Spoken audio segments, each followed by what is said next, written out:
Drop a bomb, bomb, bomb, bomb. Back with a vengeance. KG's back with an entrance. Big up to those in attendance. Look at that. Reds come together like Tetris. No rules, this one's reckless. None can compare with the KG done. Better take it when he drops that. Going on reckless, just it's on. It's that time when he drops that. Bomb, bomb. Who are you on? Your club! I said drop a bomb, Dad.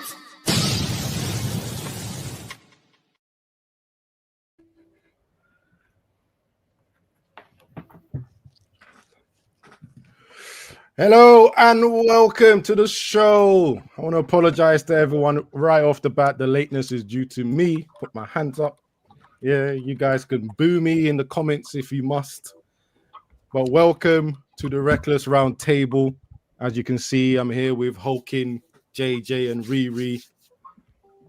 Brother, you're in here. Why are you booing in the comments? You said we should boo you. I'm just following the instructions, man. Boo. AJ, you're a different individual, bro. Like you're a different individual, bro. But yes. You know what? To be fair on you, you follow the instructions to the T, which is sometimes I feel like the players are not doing. So let's jump straight into it. Game reaction.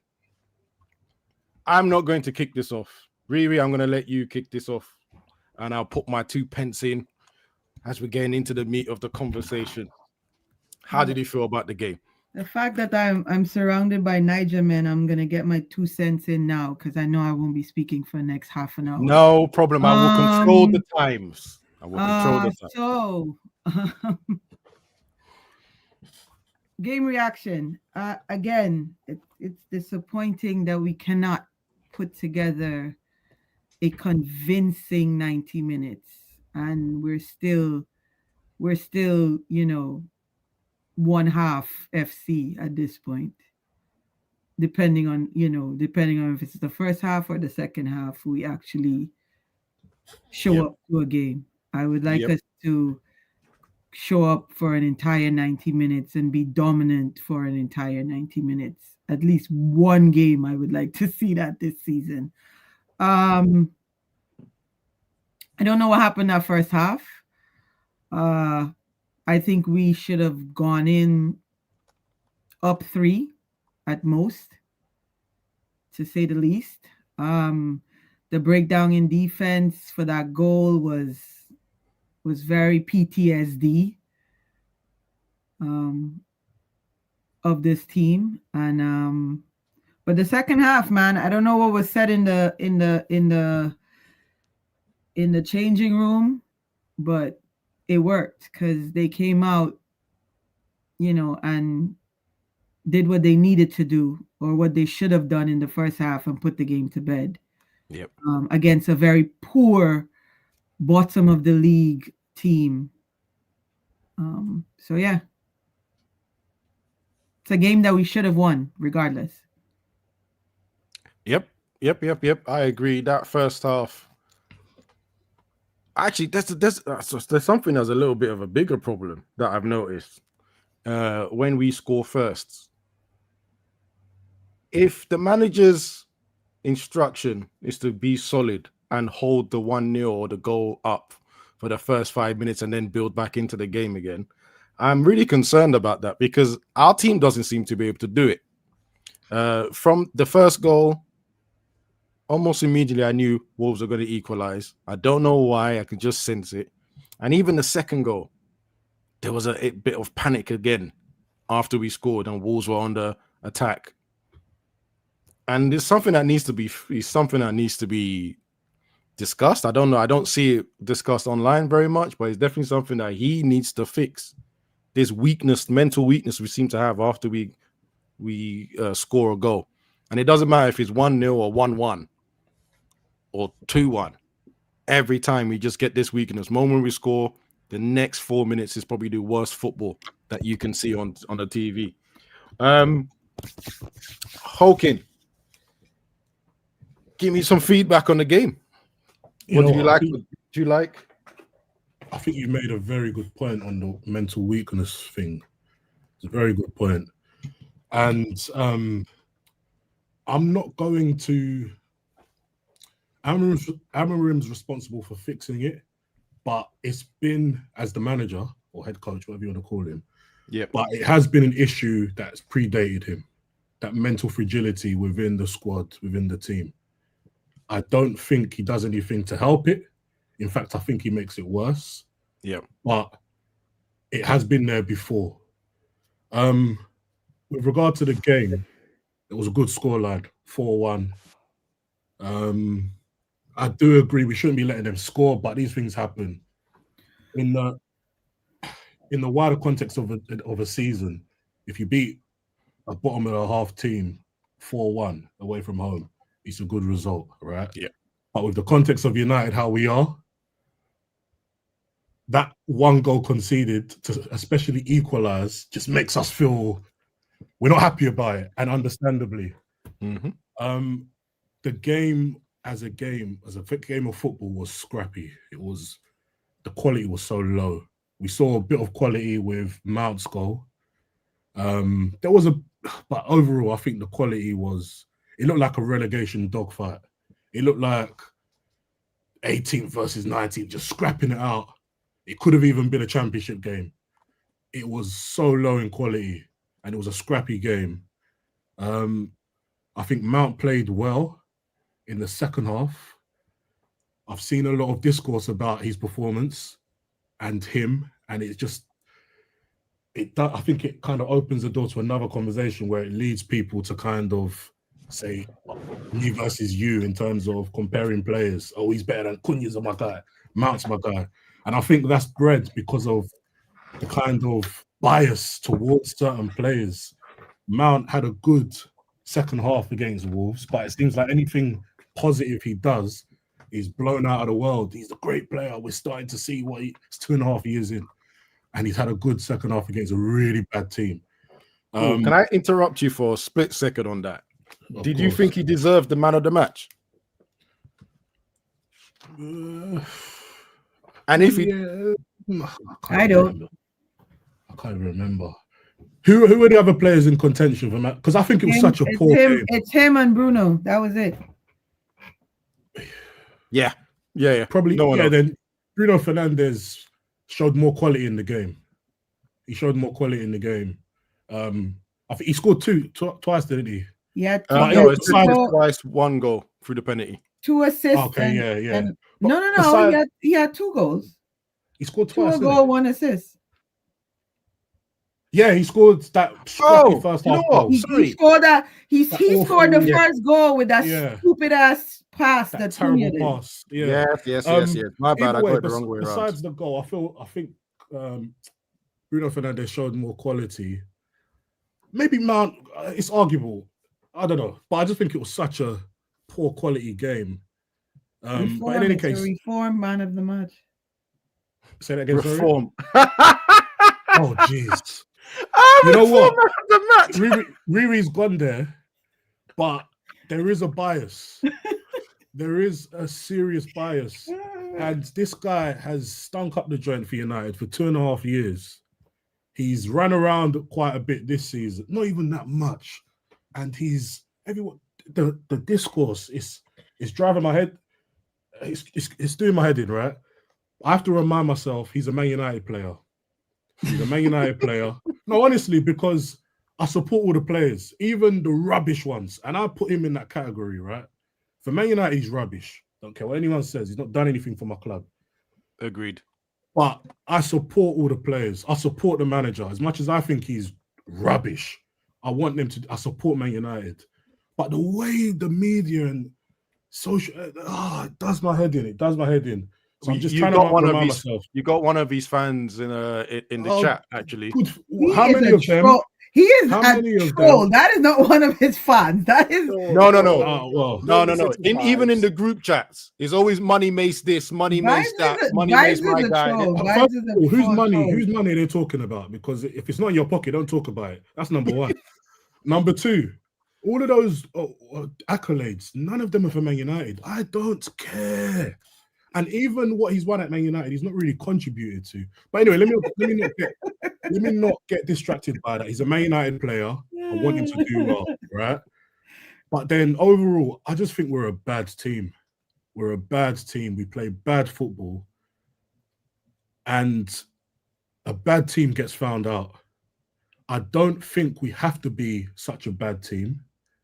You know my reasons, part of the reasons why I think we are, but it really does bother me. Another thing that bothers me is, and I know we're going to talk about it coming forward, the expectations, but it really puzzles me why we're so accepting of these low standards. Why does a 4-1 scoreline and such a bad performance at a really bad team, one of the worst, statistically, the worst Premier League team of all time up until now, why is that enough for fans to say, oh, we're back? Oh, are we turning around? And this is what I've been seeing. I'm not a social media guy, but I do watch quite a bit of podcasts and football YouTube. And much of what I'm seeing is, oh, are we going to turn a corner? Oh, this. Are we forgetting how bad Wolves are and that we met their level? And it was just the pieces of quality that kind of took us up. We play like that. Even against Bournemouth, it's going to be a different situation. And Bournemouth are in bad form at the moment as well. But I just don't understand. It really puzzles me why expectations are so low. Why are we so accepting of this? What are people seeing? What is the board seeing? What am I going crazy? So yeah, I just think it was another rubbish game, but a good scoreline. I always want my team to win. All right, let me read the first super chat of the show. Amanor, always a pleasure. Thank you so much. Not gonna lie, I'm worried about Cunha. He needs to fix up ASAP. Can I quickly say one little thing to that? Yeah, go on.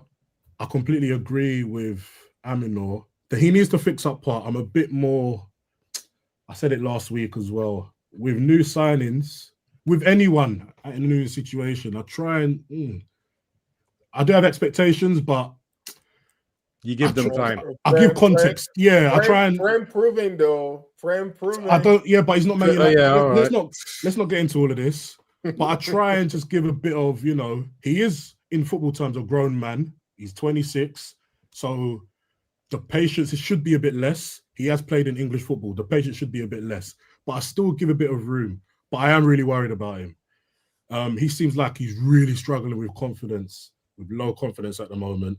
I mean, the first goal was indicative of it. That pass, that whole situation, he should have shot anyway. I was just about to say he should have just took the shot. He had the shot. The fact he turned down the shot. The fact that he turned down the shot just shows how fearful he's playing at the moment, how low in confidence he is. Then when he passed the ball, only God knows what kind of pass it was. And it just went from bad to worse, his whole performance. And it's just going downhill for him. And I'm really worried about him. I'm worried. I do agree with that comment. Yeah. JJ. Man, well, I mean, give me your review. Not to say the same thing. Great scoreline, right? Bad performance. That's the. Yo, I hate you.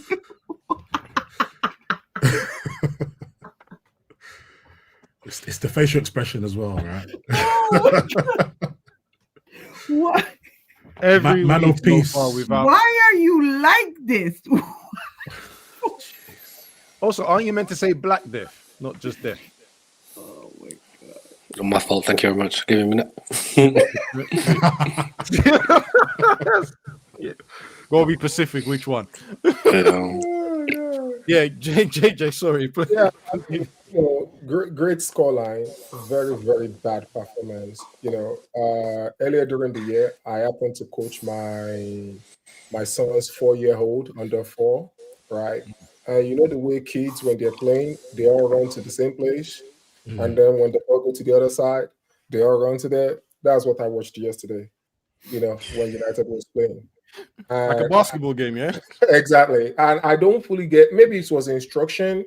I know Konya was playing down the middle, but that man was every place yesterday. Whether I was trying to overdo it or whatever it is, it was chaotic at best.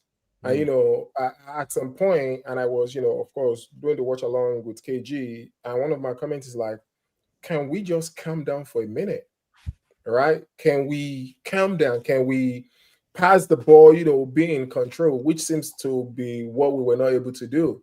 And I don't know. I know we've all seen the picture of Sir Jim and the board and, and stuff like that. Maybe some of that message made it to the dressing room during halftime. Maybe that's what, changed the tide and stuff. But it was really, really, really exactly that. It was a bad performance. I mean, I'm happy for the goal. I'm happy whenever we win, right? But I don't think any one of us should having to be checking our blood pressure for a game against Wolves. And to contextualize what Alkin was saying, this is the worst performance in probably over 15 years for a team that is about to. Their relegation is set in stone. That is how bad Wolves is, right? That's how bad this team really is. So apart from the only person on that field yesterday that I will say, a great performance by a player will be Aiden Evan, because he's a young player, he's still struggling, and he played well. Every other senior player on that pitch, including Bruno, I do not care. I'm not going to measure their performance against Wolves to say, you played well. It is an expectation for them to play well. That's how I feel about the game. Do you know what? You're right. I actually forgot about Aiden Evans. I actually think when you talk about man of the match option, he actually should be there. Hey? What? Read the last comment. No, not that. The one after. Wow. Wow. It's not nice. Send some super chats so that we could eat, isn't it? I know, right? You know what? Say that again, louder for the back. Say that again. If it's gonna be funny, make it a super chat, bro. Get me, make it a super chat. We'll definitely read. Next time, I'm not reading it, by the way. Actually, sorry, just to finish off what I was saying, 100%. I actually forgot about Aiden Evan. Actually, funny enough, I believe beginning in the summer, I actually said to Bots on his channel, I was like, I actually think he has a higher ceiling than Euro, but he hasn't kicked in yet, and he kept getting injuries, which is slowing down his progression. But actually, I see that, Abs. He actually, if you think about it, right, for all the bozo genes that we tend to have in the back line, he doesn't seem to have it yet. Touch wood, he never does, right? He's very assured, and I'll put my hands up because I didn't watch the last game when he was starting. I watched this game and I saw him lining up and I said, I'm not sure. But him, more than the other two beside him, I have faith in. Actually, so maybe he could have got man of the match. Maybe problem with defenders, isn't it?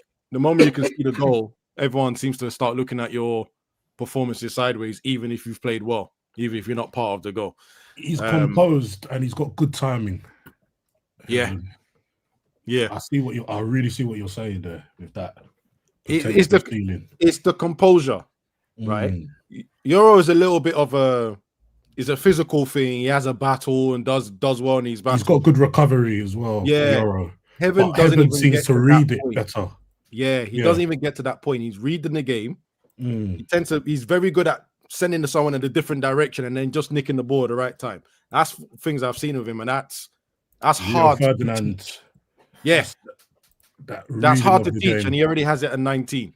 But anyway, quickly, Uwaj, if you can give us your game review and how you felt about it. Do I still have an echo, by the way? Is it gone? You're fine. All right, cool. I thought I might have it. Okay, that's fine.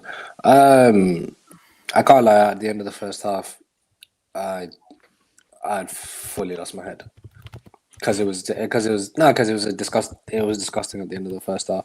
Second half, I'm glad we did. I'm glad what we had to do. Should have been 6 or 7. Wolves are such a bad team. Like, they're genuinely terrible, and I don't know why a lot of us were worried going into that game, thinking we don't want to be the team. I knew we were going to win as soon as someone said, I mean, we're dropping points. Yeah, it was guaranteed win after that. So that's always good. Just there's not really. I personally don't believe there's really much to take away from the game. It's true. No, it's true. It's true. Like it's just amazing, the man's predictions and stuff. But I don't know. I really don't think there's much you can take away from the game except it's 3 points, and let's see what happens against Bournemouth. Is it Monday? Do we play on Monday? I believe. Yeah, I think it's another Monday game. Yeah. Yeah. So I think after Bournemouth will be a much better judgment of where we are, sort of halfway towards the season. Yeah. Cool, excellent. I'll just end some of my thinking as well. I know I should be used to this by now, but just as someone that does, tactics, formations, whatever you want to call it, right? I am really gone. Do you want to? Sorry. Yeah, just quickly. Have you ever tried the 1-3-3-3 formation? Why are you laughing? And have you ever tried the formation where your best central attacker, probably one of the best central attacking midfielders in the world, he actually drops to the center to the sweeper position at centre back, and everyone else pushes forward. Oh, sorry. No, it's not. Oh, right. No. Yeah. So your centre back actually plays DM. Yeah.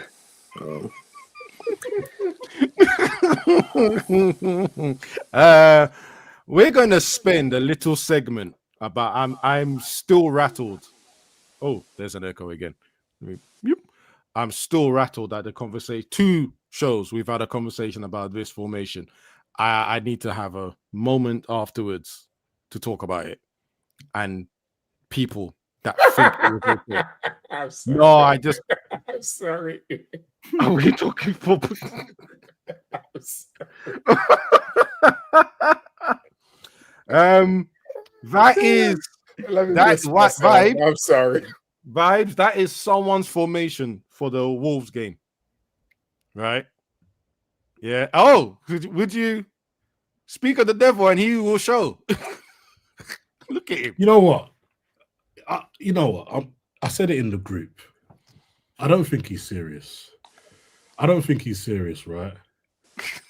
Now, you would like. I hope he's not. Yeah, I'd really like for him to not be serious. Having said that, is how we're playing that far different in terms of how stupid it is. Oh, because the way we're playing. No. Before don't do that. Don't do that. One more time. Look at him. I just want to be clear. We are in possession in this point. Just please.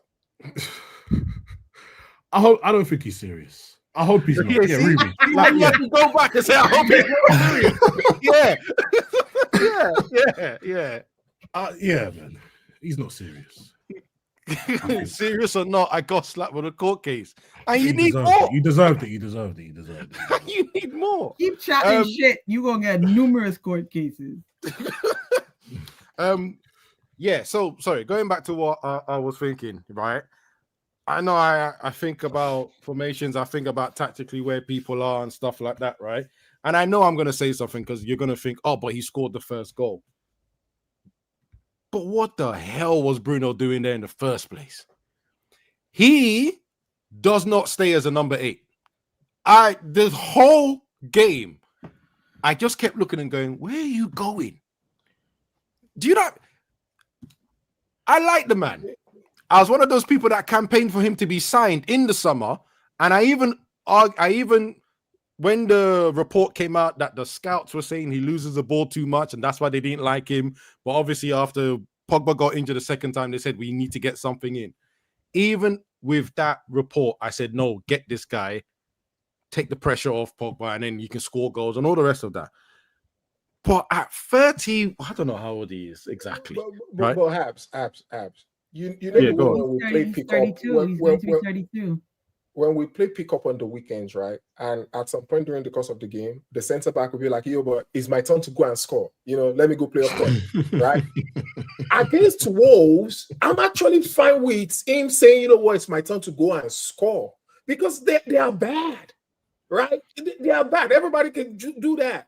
The problem is when he's doing that against real opposition he's pressing further than the striker. That's the madness. So here's the two things I'm going to say you. to that answer, right? Yes, you think against Wolves you can go forward a bit. Unfortunately, as you said again, he does it in every game, right? He doesn't have discipline. And again, this game, that goal that went in, was he tired that he didn't want to put his body in the way of the shot? Was he too tired to get? Because again, did he not do a delete? Delete, right? And the ball went past him. Can I quickly speak on something that I think it was Stretford Elite as well? There was something he said about DNA, right? And a joke, was it him that said it? Oh yeah, of course it's him. Of course it's him. There was something he said about DNA, right? And it was made a joke out of, but I think there was truth to what he was saying. The reason why your better players are the attacking ones, the better players on the ball are the attacking ones, because they can hurt the opposition. That's why they're closer to the opposition goal. Really, right? Attackers are close to the opposition goal and so on. We're kind of playing backwards or back to front in that the way we play, our centre-backs have the ball most. And then our full-backs, I don't call them wing-backs, our full-backs tend to have the ball most. And they're responsible for building up play. So, but they're the guys that are not as good on the ball. Now, Bruno Fernandes, since he's been at Man United, I didn't follow his career prior to Man United, but since he's been at Man United, he's been a number 10, an attacking player. Yep. He has been effective when it comes to scoring goals and setting up goals, right? Now, in the latter part of his career, he's being tasked with more defensive duties. The reason why attacking players attack a lot of the times because they're better at attacking and attacking duties than they are at defensive duties. It's not news to anybody, it's just common sense. Yep. Yeah. When in defensive situations, we expect them to try their hardest, but their natural instincts that they've been brought up playing with for however many years isn't going to be the same as a defensive specialist. So I feel like, fair enough, it's fair to criticize when someone does a mad thing, but we have to have context to it. This guy isn't a specialized defensive player. He's not fully used to being in those scenarios as much as somebody else would be. And I think that should be taken into consideration. Okay. More than it is anyway. Sorry, quickly. Are we talking about the goal Wolves scored? I'm not necessarily, me personally, I'm talking about, because I can't even remember it. If I remember the pullback, I can't remember our defensive shape and all that stuff. And Mbeumo totally loses. I don't want to remember it, Wajid. No, and Mount left the left side without helping Dallo over there for them to cross the ball back across. No, I know that, but like just having this sort of defensive conversation about Bruno, like it's pointless at this point. He cannot defend. Exactly. So why is he being tasked with it as a centre midfielder, a box-to-box midfielder, if that's a thing anymore in this stupid football world that we live in at the moment? But let me not show my age. But a box-to-box midfielder should be quite adept at attacking and quite adept at defending, right? Mm-hmm. For the past 5 years at least, he's been going more or less one way. And even going that one way, he's shown indiscipline. He's sloppy at times. People say, oh, his pass completion is not good because he's always being tasked with through balls. No, his 5-yard passes are sloppy at times. His simple football decisions making and all that stuff is sloppy at times. So even in the attack, in what he's supposed to be doing, he's shown indiscipline. and now we're tasking him with doing more defensive work and being more disciplined that way. To me, I just feel like more context needs to be shown in those situations. Okay, yo, Jake, you are. I mean, we agree with you, but then the crazy man in charge feels like he's got to stay there. And this is a guy that has shown that he's not going to improve. Ryan Giggs was a winger, right? He ended up playing in the central midfield. Rooney was a 9, who was a 10. But when duty calls, he came into the midfield. And I don't want to be on a personal level with anybody in terms of, tell them who they are as a person. But the man is indisciplined, period. Even as a 10, even when he's up there in his 10 position, in the way he looks after the ball, in the way he takes care of the ball, in the type of, and I don't, the way they say, they play on the street and everything, maybe that's why, where it is, use the back of the, like, he doesn't believe in, let me make a simple pass. That simple passes are not part of his DNA, even when he's playing so close to the front. You understand? Let alone when he's in the middle. And that cutback goal, I can't remember where Casemiro was, but I know that Bruno was in the frame. Your job as a center midfielder your job is not the striker. It is who is running into the box. Whoever is going to be in the front, that's the person that you're supposed to pick up. And like Ab said earlier on, the only thing that was missing in the way he played was a soundtrack by Fat Joe. He was just leaning back on that ball. Jeez. And that was so bad. No, but okay, so this is the point. I was going to say this, right? When you started, I said, look, I know everything about Bruno being indisciplined, and Bruno has played an 8 before, or box to box, if you want to call it that, right? He has done it before in his career. He definitely done it at Sporting. I can't remember the Italian club. I always get it wrong. I think it's Fiorentina, but it might be someone else, right? He's done it there before. Now, I am not asking for much.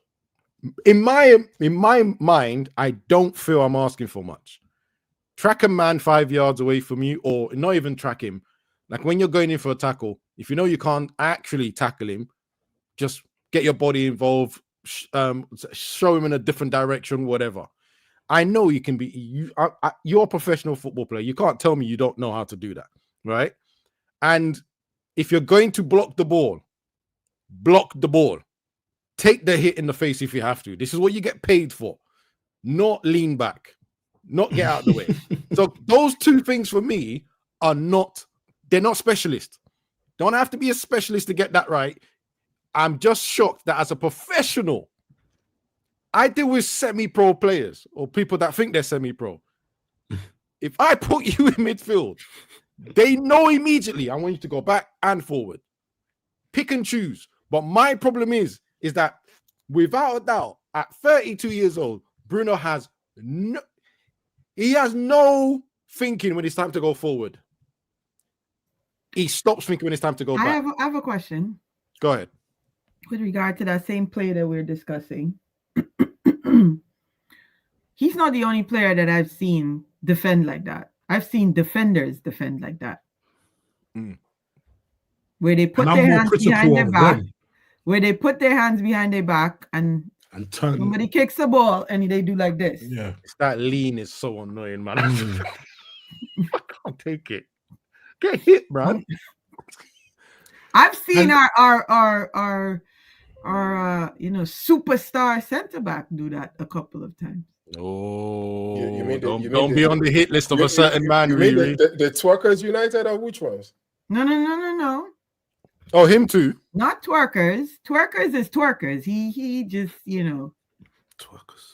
So I'm talking about our superstar center back. I've seen him do that. You realize, Riri, he's from the same country as the best twerker in the league. They play together. And after the last game Liverpool had, I saw synchronized twerk in the last game for one of the goals. Right? Yeah, synchronized. When he goes to international duty, what is he going to learn for next season? It's going to be that. I guarantee you. Mad. That's going mad. to bring it. It's going to bring that to United. That But anyway, let me stop now. But I'm more critical of defenders doing that. than somebody. No. who But is- that was my point, Hulkin. yeah, To your yeah. point. That's what. Yeah, I agree. He is a He's better at doing midfielder. other things. Right. He is a 100%. midfielder that defense is not his specialty. You know, so we can't nitpick at the fact that he did like this when we have actual defenders who do this instead of taking a ball to the chest or to the face or something to block a goal. So to Hawkins' point and to age all of us in this chat, football is not what it used to be. We have a bunch of prima donnas running around on the field now. They don't want to Cutting get holes in their socks and wearing paper and shin They pads. don't Don't want get to me get, started, you man. know, You know. they don't Baby want to shit. get No, no, touched, no. You know what? you know, they don't want I to can't get remember touched where up the one I got and, free you know, is. they don't want to break their nose or have, you know, or whatever the case may be. So, you know, you're going to get that in defending because nobody's trying to get a ball to the face, trying to defend a goal. Nobody in football terms, because you know you have a bunch of derelicts in the chat. But Well yeah. done. Well done. Well done. Just to answer this, hell no. Good player. Hell no. There was a super chat earlier. Bring him and let him play left wing back. If I'm going to listen to Semenyo, if I'm going to listen to that Semenyo bullshit, bring him and play left wing back. Thank you. This lad just completely taking my mind off it. Okay, now manager does not even respect the midfield. Questionable, but I can see why you would say that. Bring him, man. Not for me, man. I'm definitely not left wing back. It's all right. No, it's all right because Neymar's now free because the Brazilian season's over. So we can have Neymar on one left wing. We can have Neymar at one wing back, and we can have I'm not gonna lie. I'm not gonna lie. Snyder. So Wesley Snyder. I am going to be Nicholas a Gaetan too. foolish guy. I'm going to throw away all my football knowledge into the bin and say there's one line, or actually this sentence: "Bring me Neymar." No. Bring me. No. Neymar. I'm just saying. He comes to this club, I stop supporting Manchester United. Hold on. And I've said it Bring here. me. I have said it here on the round table. I think whatever fight Abs was trying to stop tonight, they probably punched him in the head. Something happened. Oh, hey! They No punched one you. touched me. They punched you, bro. No one touched me ever. They punched you. I've been saying this for a week, by the way. I've been saying this for a while. So, wow. Sorry, Neymar's one of my favorite players ever. But listen, that's okay. Can I ask a question? Let me ask one question. Would he do more for us than Cunha? No. No. They're the same. Neymar can't even do more for himself right now. They're the same. Of course he would. Let's move on. Let's support Cunha. We're not having this conversation, Abs. We're not. Let's get my laptop. Okay, cool. Yo, this picture is crazy, son. Look at Barada. Barada is in the middle of a battle. He does not want to fight in this picture. He's just like, hey, you man, stop now. Like on the mains. He's like on the mains, bro. Now that picture is wild. He doesn't want any smoke, man. He just that is wild. That picture is so I'm not gonna lie. That's definitely a picture of an angry boss.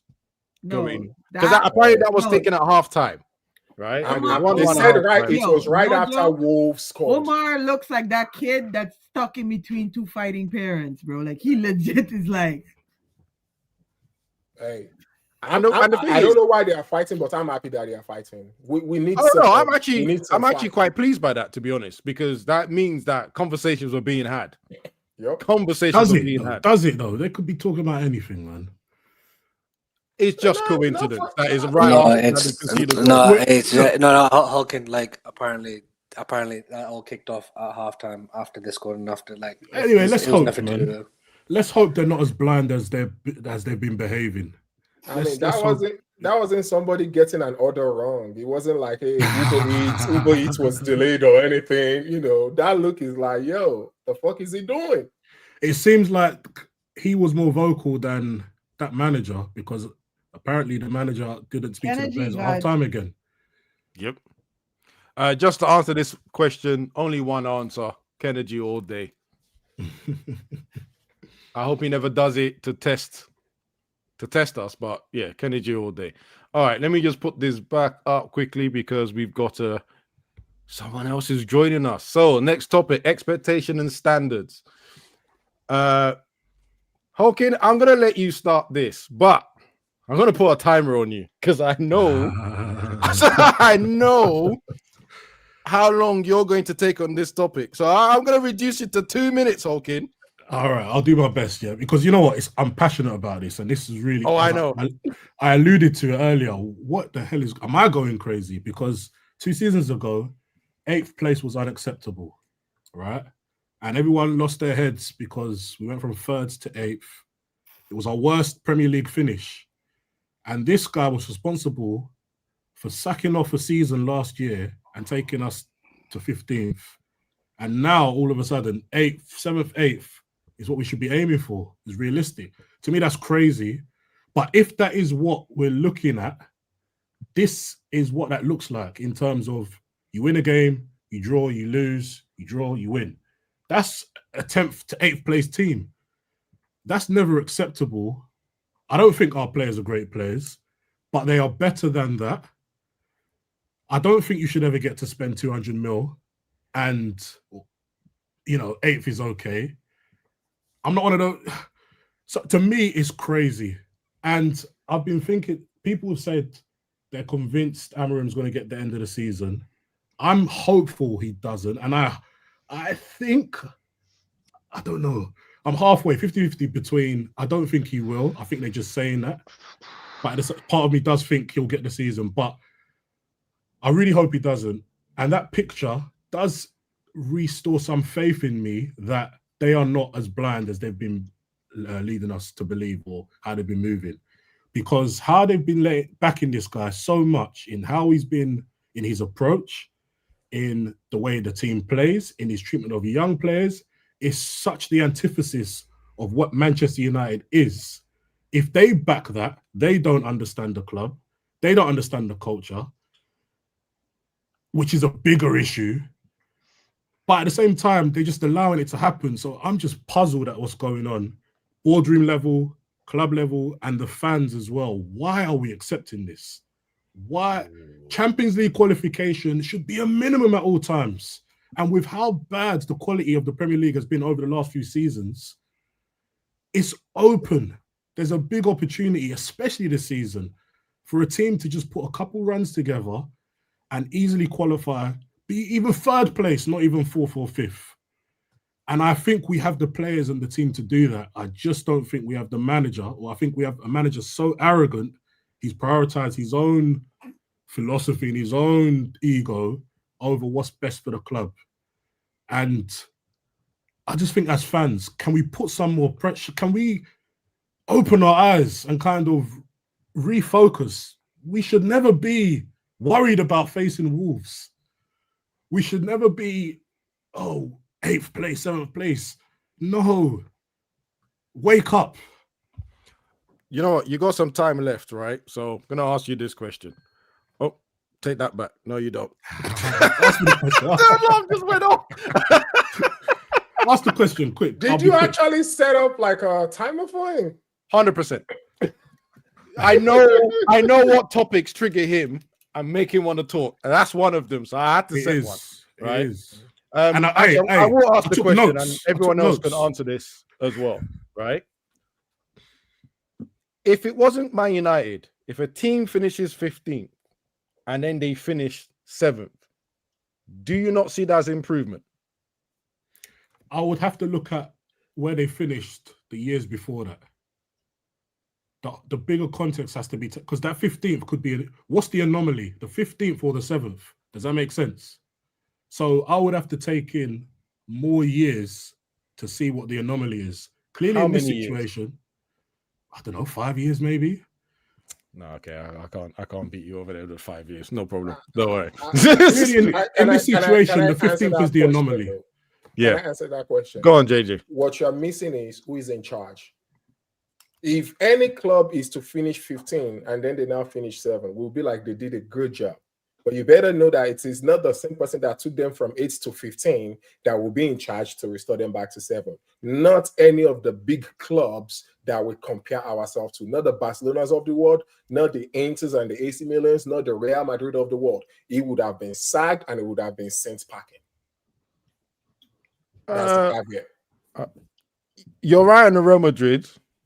You're right on the Barcelona. He's right on all the stats. I don't think AC Milan. I'm sure AC Milan had a horrible season and kept their manager as well. You know what? They didn't. They sacked him and got Allegri. Did they sack him? They sacked whoever it was and got Allegri. I thought that was Juventus. Exactly. I thought that was Juventus. No, I said AC Milan. Hold on a second. The Italian league, they sack their managers pretty much every other season. Like, they don't last too long in that league. All right. Yep. Okay. All right. Well, I thought I'd correct you just in case someone, there's someone out there who might try to pull another Rico on you. You know who? Brother, they can't pull a Rico on me trying to remember something. It's what happens nowadays, bro. There's Ricos everywhere, bro. Yeah. Everyone is trying. Everyone's trying. But Pav, same topic question to you, and same second answer as well. If someone's taking you from 15th to 7th, is that no improvement? So standards and I even forgot the topic myself. Expectations. I'll be fair, I ain't even going to talk about the standards because there ain't really in this club, innit? There ain't no standards, and there haven't been any for a long time. Whether they're trying to implement them in, that's another thing. But the expectation is Champions League football, whether it's top 4, top 5. I don't care. That's what you need to achieve this season. Because I'll be honest, like the only thing I'm thinking about is transfers. I do not care anything else at the moment other than transfers because this team needs shitloads, bro. And the only way we're getting that is Champions League football. The only way we're going to attract better players is Champions League football. You can say, people could come and say, well, we got Cunha and Mbemo, but let's be fair, who was really in for Cunha? Nobody. Maybe in January, yes, but okay, cool, yeah. Not in the summer. And Mbemo, there was obviously a couple clubs involved, but I'm just saying, like, I'm looking at the likes of Elliot Anderson's, Balabers, them sort of players for the midfield. And I don't think we're going to achieve them without Champions League football. So that's my expectation. The standards, it's just pointless for me, it's just pointless to talk about because they're not going to be there. Not until those players are locked in. Not until there's a manager there. Based on the expectations. You said we need Champions League football to get the Andersons and Balabers, which I already think we've got in the bag. Even what Wharton, I think we have in the bag. But for what though? Well, rumors. Let's just say rumors. But what I will say to you on that is, we didn't get Champions League football. We spent over 200 million because everyone keeps throwing that number around. How much more are you expecting them to spend if they get Champions League football? You expect them to spend 400, 300 million? Minimum 250, 300 if we must. We've basically got to that number now without Champions League football. In fact, but don't expect them to spend that though again without a Champions League football because I don't know how they've done it this summer, but 3 years without Champions League football. We've had 1 year without Europe. Because we made record revenues. That's how we did it this year. And they've lost a couple more sponsors. Still made a loss. But then you're all forgetting about the articles that come out about Adidas and that, no? Where the Adidas are going to pull out even more money for the failure of Europe. Yeah, but this is a whole different conversation. Money like 10 million or was it 50 million a season? Yeah, but without Champions League football. Yeah, but no, it wasn't 50 million without Champions League football. It wasn't 50 million without Champions League football. I don't know where you read that, but it wasn't 50 million without Champions. And it's a whole different conversation for a whole different, like I said, whole different show. Sorry, well, you're the financial man. They have to keep spending. They have to keep spending big. When you're looking at the other clubs are spending more than us, we have to spend more to compete to get to that level to where they are. We're like 5, 6, 7 steps behind a lot of them teams, especially Arsenal, the City. Yeah. So here's what I'm going to say, right? And correct me if I'm wrong, people. I have no problem. You guys correct me if I'm wrong. But generally, under the Glazers, especially the last 13 years, we tend to spend more to get Champions League football than spend less when we're in it. Would they not just do exactly the same thing? No, because our football management is now done by Ineos, not the Glazers. You think they will spend, although they spent about 200-300, they're going to spend more.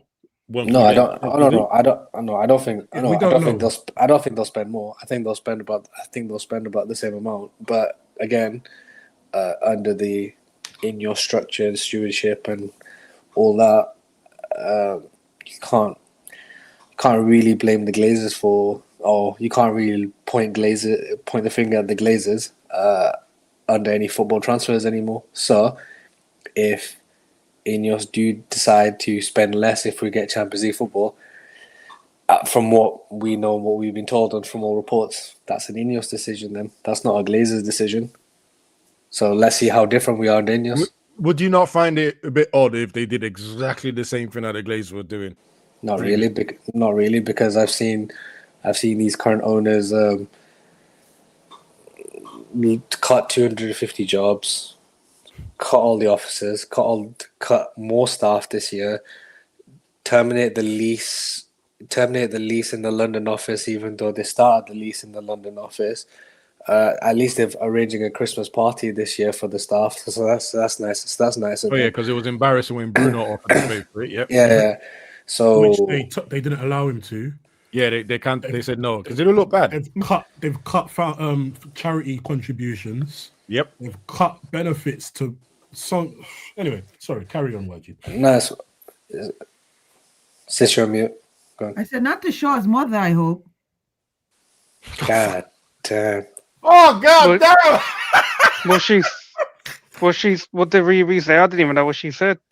Said not to Shaw's mother, I hope. Wait, what? I still don't get it. What did she say? I don't know, right? I'm not. Is she talking about Shaw?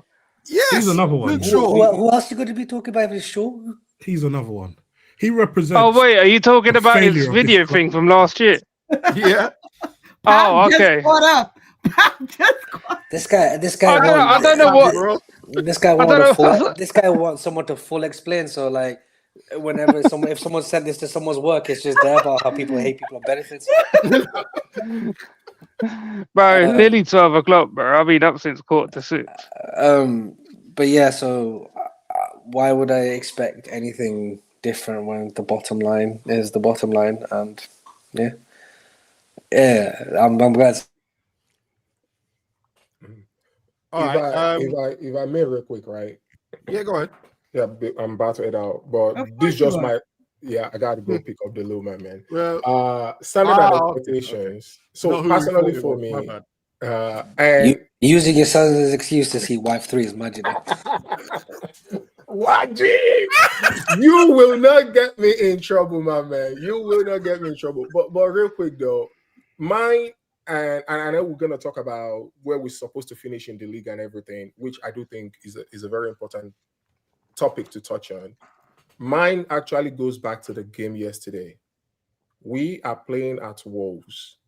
We are up 3-1, I think at some point 4-1. Mm-hmm. Last week we were talking about what does United stand for in terms of our ethos, in terms of our motto. We said bravery, we said youth, we said success. And I'm sure that some people have said that the reason why he put Shea Lacey on the bench is to make sure that there's continuity in in the amount of a record for the academy player that makes it to the match day squad. Yep.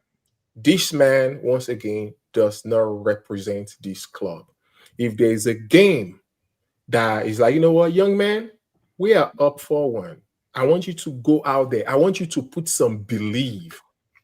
As great as the scoreline was yesterday, that's something that we actually have lifted the spirit of what United stand for, right? Young men, go out there, even it might be 10 minutes, run up and down, show us something, lift up the fans. And they had another chance to do that yesterday, and they failed at doing that. And that's my expectation. That's what it's supposed to do. You're over here saying that if he had put Shea Lacey on the pitch, they would have lifted up the fans. Is that what you're?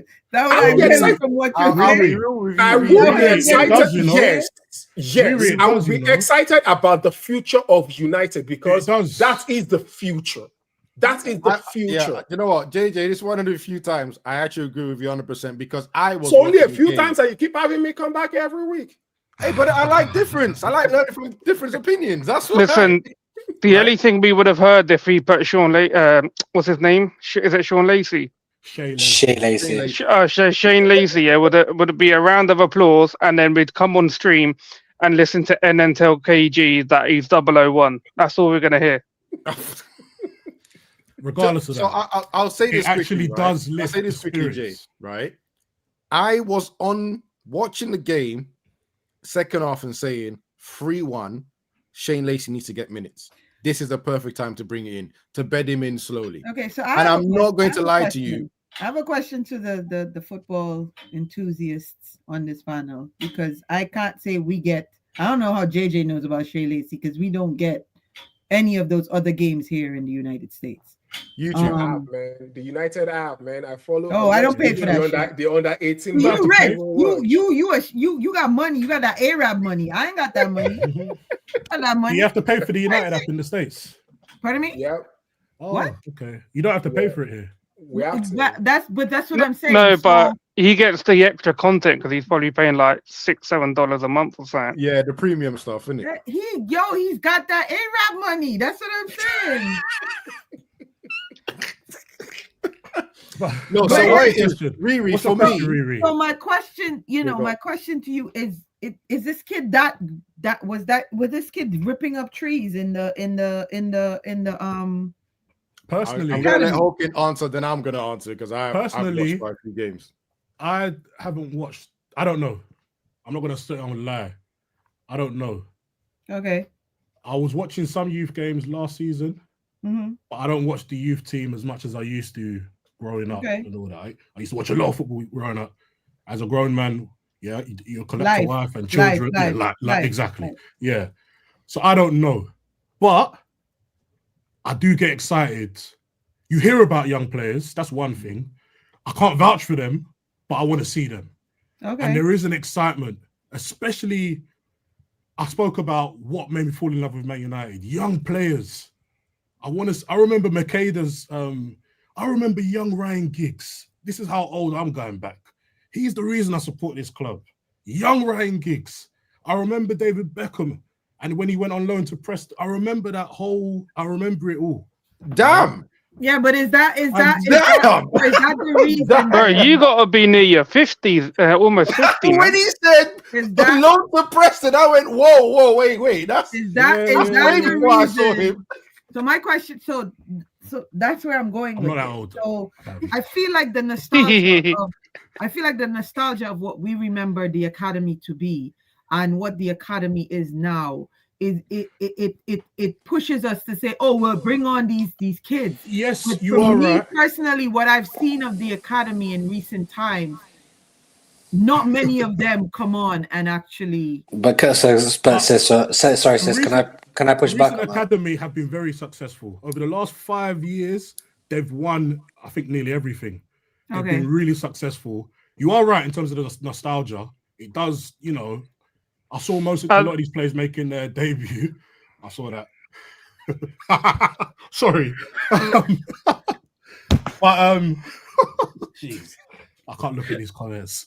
Troll, bro. What was I saying? Troll. But sorry, Riri. They've been really successful over the past 5 to 7 years or so. I think the big difference was when Nicky Butt was involved, and I forgot who else. Was it Warren Joyce? Was it Warren Joyce that was heading it up? When Darren Fletcher, those guys made big inroads because there was a period of time when the academy fell behind. Soon after Sir Alex retired, they picked it back up, and there's been fantastic players coming through.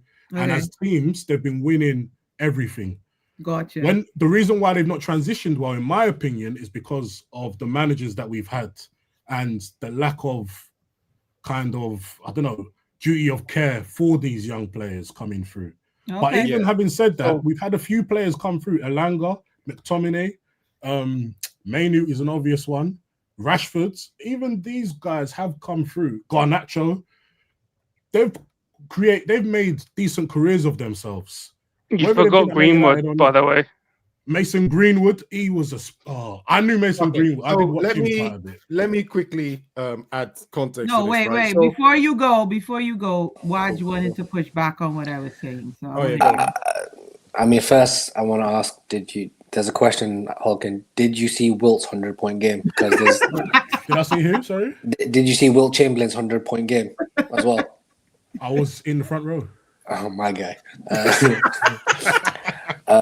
But no, sis, I just wanted to push back on your academy take, because the other thing about players that come through the academy, you have to give them a chance to develop, play first team football, because first team football at men's level, as we know, is totally different to sort of academy and stuff. If you can't bring on Shea Lacey as an example, this is just an example, but if you can't that's what we're talking about. But if you can't bring on Shea Lacey at 3-1 up to get when are you going to? Yeah, to get 15 minutes, how are you gonna know how good he is, or how he's gonna develop on a football pitch or anything like that, or if he needs to go out on loan, excuse me, or if he can be fully embedded next season? And I hear what you're saying about some of the players haven't been good. Like I know everyone's raving about McTominay now, but everyone hated McTominay while he was here. Like hindsight's a wonderful, but hindsight's a wonderful thing. So I was one of the. I don't rate him. No. I'm just saying, like, hindsight and all that. But sis, not even just football, in any walk, you have to give people a chance. I can't look at Vibes comment. You have to give people a chance. You have to. And if you're not getting chances, then it's easy to say someone's shit. I have one follow-up to that, and I'm going to leave this conversation alone. Do you think if that was at Old Trafford and we were up 3-1? No, I still don't think he brings them on. I don't think so either. I still don't, and that's what I'm disappointed. So, okay, I can't believe I'm going to say this same name in the same bracket as my name, but me and Mark N last season and the season before, we used to have a lot of conversations about the youngsters, under 21s, under 18s. I think, if I remember correctly, one of these two teams went unbeaten the whole season in the league, right? Very good team. Now, a little bit of information that I know. So today, Tottenham took 2 of their under 18 academy players to the Champions League match today. Both players played in the morning. Yeah. No, Champions League. No, Champions sis. They took our place. Oh, sorry. Yeah. So they took these 2 youngsters from academies who played this morning, and one of them scored 5 goals. So they played this morning around 10, and in the evening they go into Tottenham's first team, right? Now, what does that do for the young player? Huh? What does that do for the young player? What does it do for his confidence? It's just amazing confidence boost, because when you work with academies, and first of all, football is very saturated now in London, right? So there's so many dreams sold to these kids that any one of them will fight for the chance to sit on the bench and just be around the first team. But Lacey has already been training with the first team. He's already sat on the bench. When's he going to get that experience? When is he going to get that feel of actually being against the opposition and getting that first hard tackle, or maybe the foul, the shirt pulling, all these experiences that he's going to need to get to the next level? Now, I don't necessarily think, I like Shane Lacey. He's a good kid, great technician, great at dribbling, right? And out of all the kids that have come out of the academy in the last 3 years, I actually don't think he's one of the best ones. I've heard people say he's the best. With all due respect, the way I saw Mason Greenwood, I know he's a wrong and all the rest of that, but the way I saw Mason Greenwood in the academy, allegedly, yeah. The way I saw him in academy football, I knew he was going to succeed. Yeah, I knew he was going to succeed when he came to the first team. I also felt the same about Garnacho, and even McTominay. But again, McTominay was a striker and sometimes a second striker. in the reserves or academy. Then when he came to the first team, they started playing him in centre mid. I have no idea whose decision that was. Mourinho's. It was Mourinho's. Because right, Mourinho, if you see him, size, isn't it? yeah. But if you see him the last season under Ten Hag when he's our top scorer, and what he's doing in Italy now, that's exactly what he was doing in reserves, in the academy. So for me, I've always had, and this is from years ago, not recently, I've always had doubts at the level our reserve academy teams are, under 23s and under 18s, before, because the league they were in was rubbish, right? It was rubbish.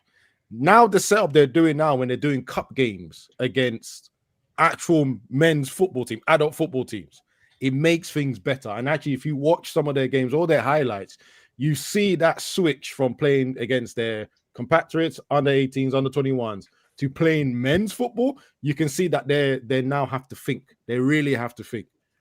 But deep down, I just thought 3-1. I didn't see a way back from Wolves. What other game are you going to put him on? You didn't put him on against Everton when he was against 10 men, and you needed a different attacker on the pitch, right? And he's someone that can dribble and go through tight spaces, so why not? And you're also not putting him on when you're winning. When are you putting him on, or is he just there to make numbers? If he's there to make numbers, bad, just don't pick him. Like, forget this rule that you're this, I don't know what, 100 years we've always had forget all that, because it's a waste of time now. It gets to the point where the first 2 times is great for him, confidence and all the rest. He goes back, he talks to his boys, he says, yeah, I trained, I did a warm-up. But when you don't pick him after like four games. Was this the third game that he was on the bench? Second, I think. It might actually be the third. No, I think it's more. I think it's about 4 or 5. Then what are we waiting for? He's been on the bench before Everton. Yeah. And then because there was a game when Maynard was injured. That makes it worse. So what are we waiting for? All the other games, you can see that Man United was still a bit of a battle, struggling, and all the rest of that. Pay attention to the road. But yeah, it's just annoying that he couldn't take advantage of it. That's all it is. He just couldn't take advantage of it, and it then comes back to expectation standards. Is he a coward? Is he good with you? Like, all these questions come out of it. All you have to do is give him. Which is weird because based on what you said, you've seen him at Sporting, or you've seen him coach at Sporting, or manage at Sporting.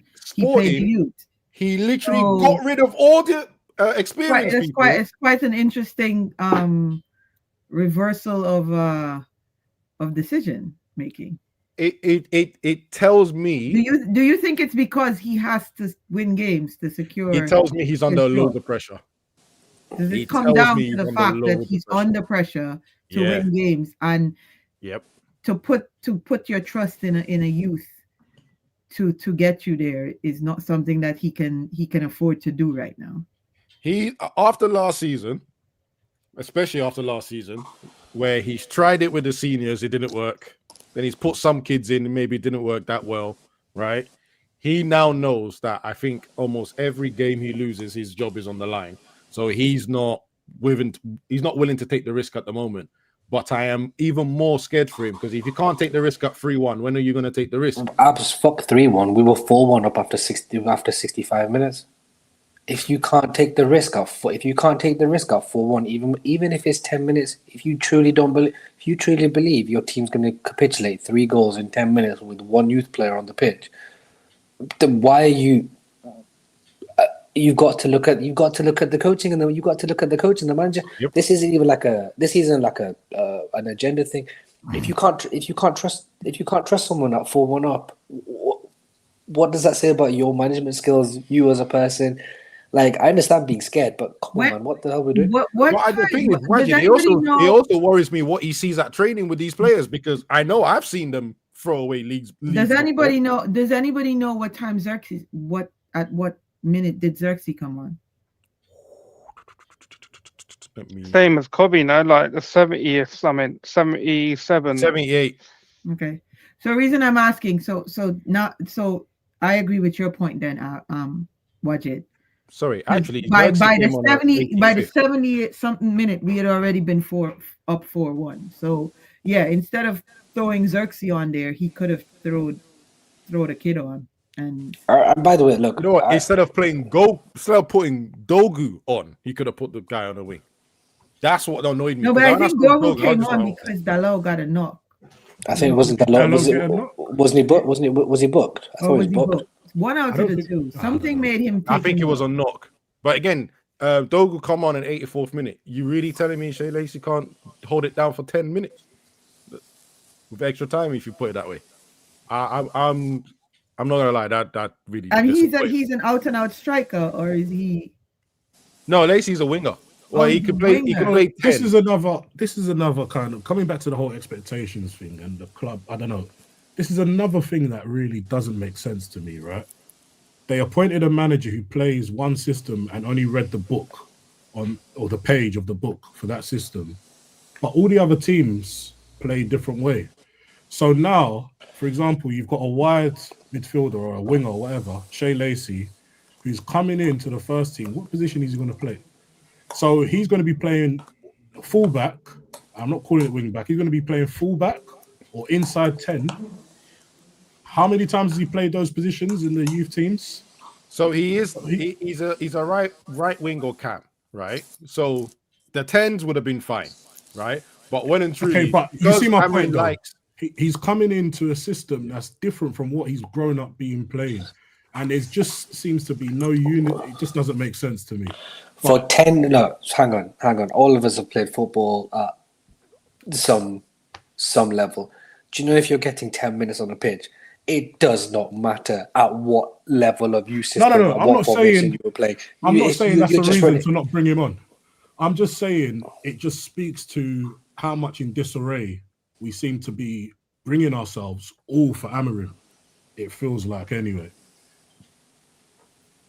No, I don't. Again, there's majority of people on this panel don't want Amorim, but he doesn't. But also, even in good performances, like stuff at Wolves and stuff like that, he still doesn't help himself because I know for a fact, and a bunch of people can attest this. The other reason he was brought, along with being one of the hottest prospect in terms of management, is the way he embedded the youth from Sporting. 100%. So 100%.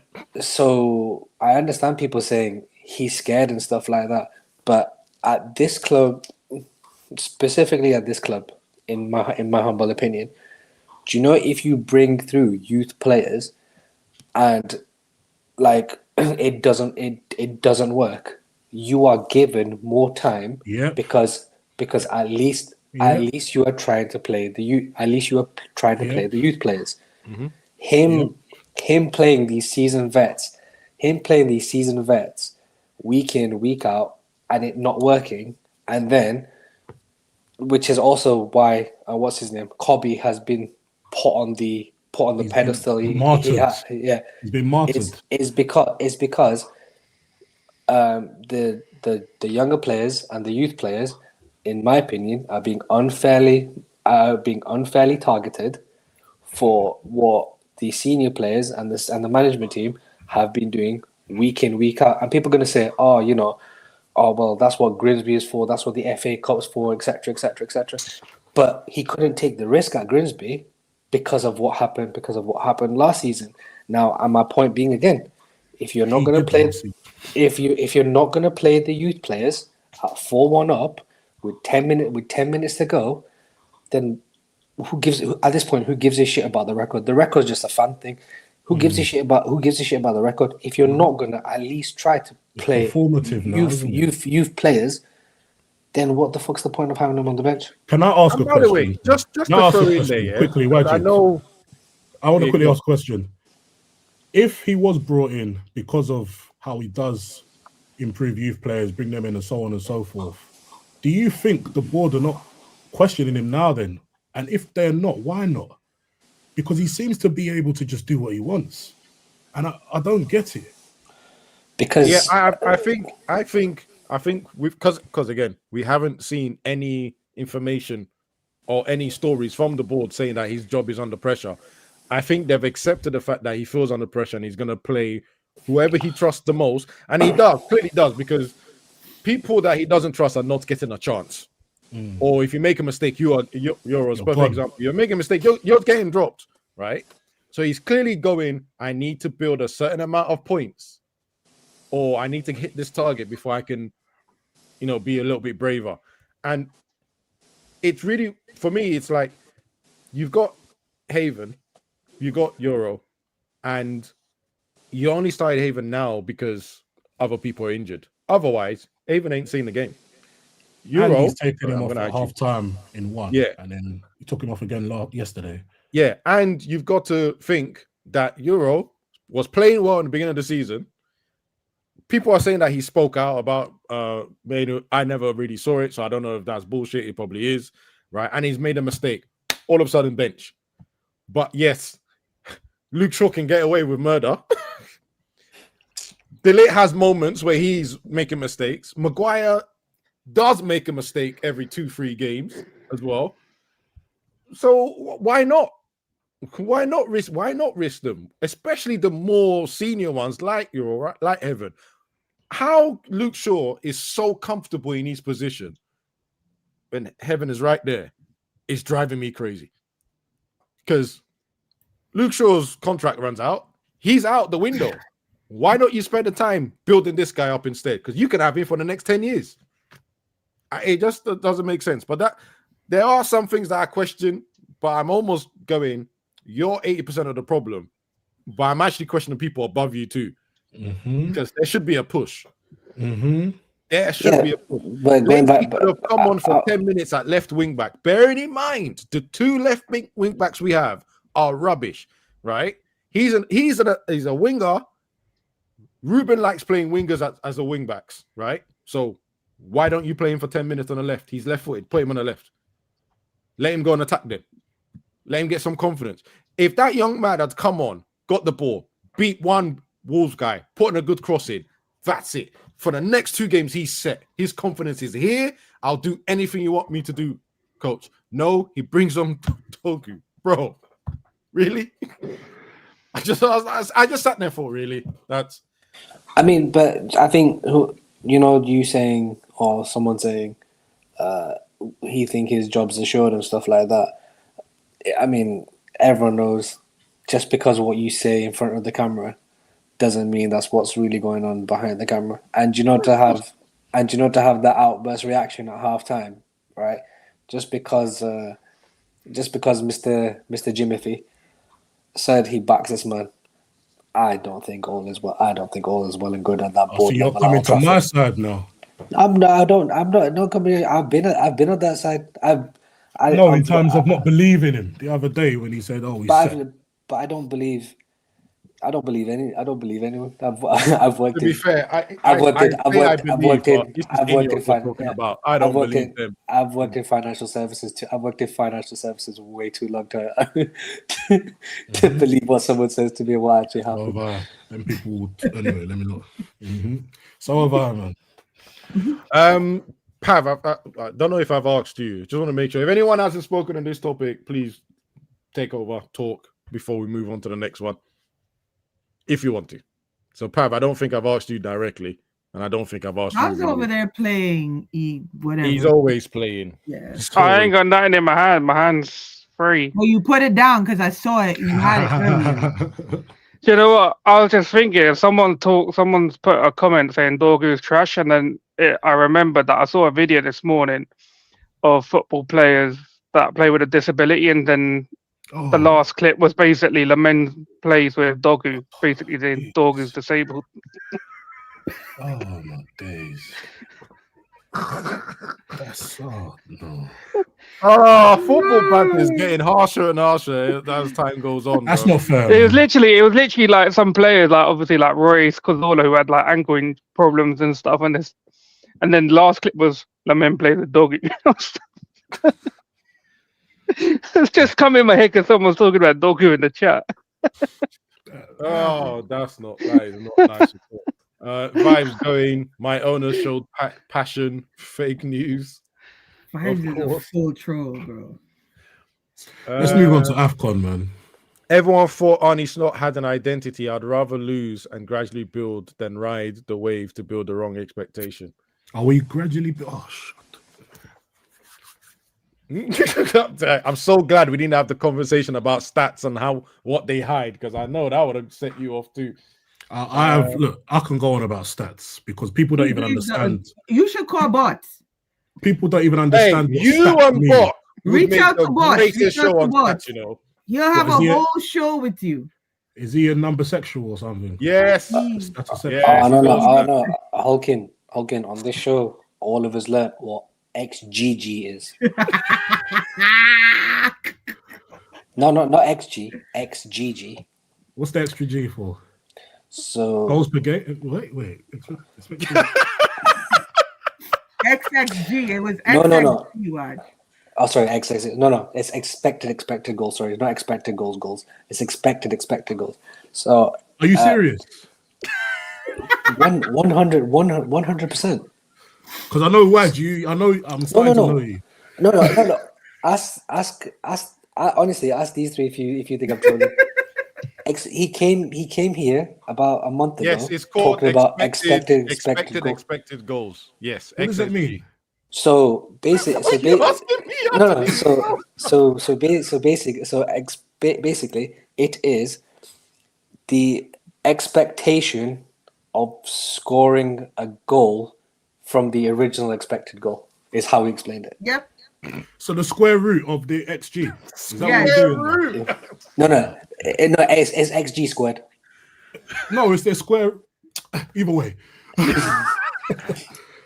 Oh yeah. Anyway, people don't even know what stats in fact, he's ex fiance, because obviously they had a light breakup in. Vibes. That's nasty, man. That's a nasty way to explain it. I wasn't going to say nothing. I was not going to say. I saw it. I was going to leave it alone, Bob. I wasn't going to say anything. Hulkin, so I'm going to try and explain this quickly. He basically said if you take our expected goals, which is what we were expected to score from the rebound shot that didn't go in, we'd be top of the goal scoring chart. And then, but what he didn't realize is that's a stat that works against Amorim, because that means we're even more shit at converting the original chances. But basically, if we scored the goals we were supposed to score in the original place we were supposed to score the goals, we'd be top.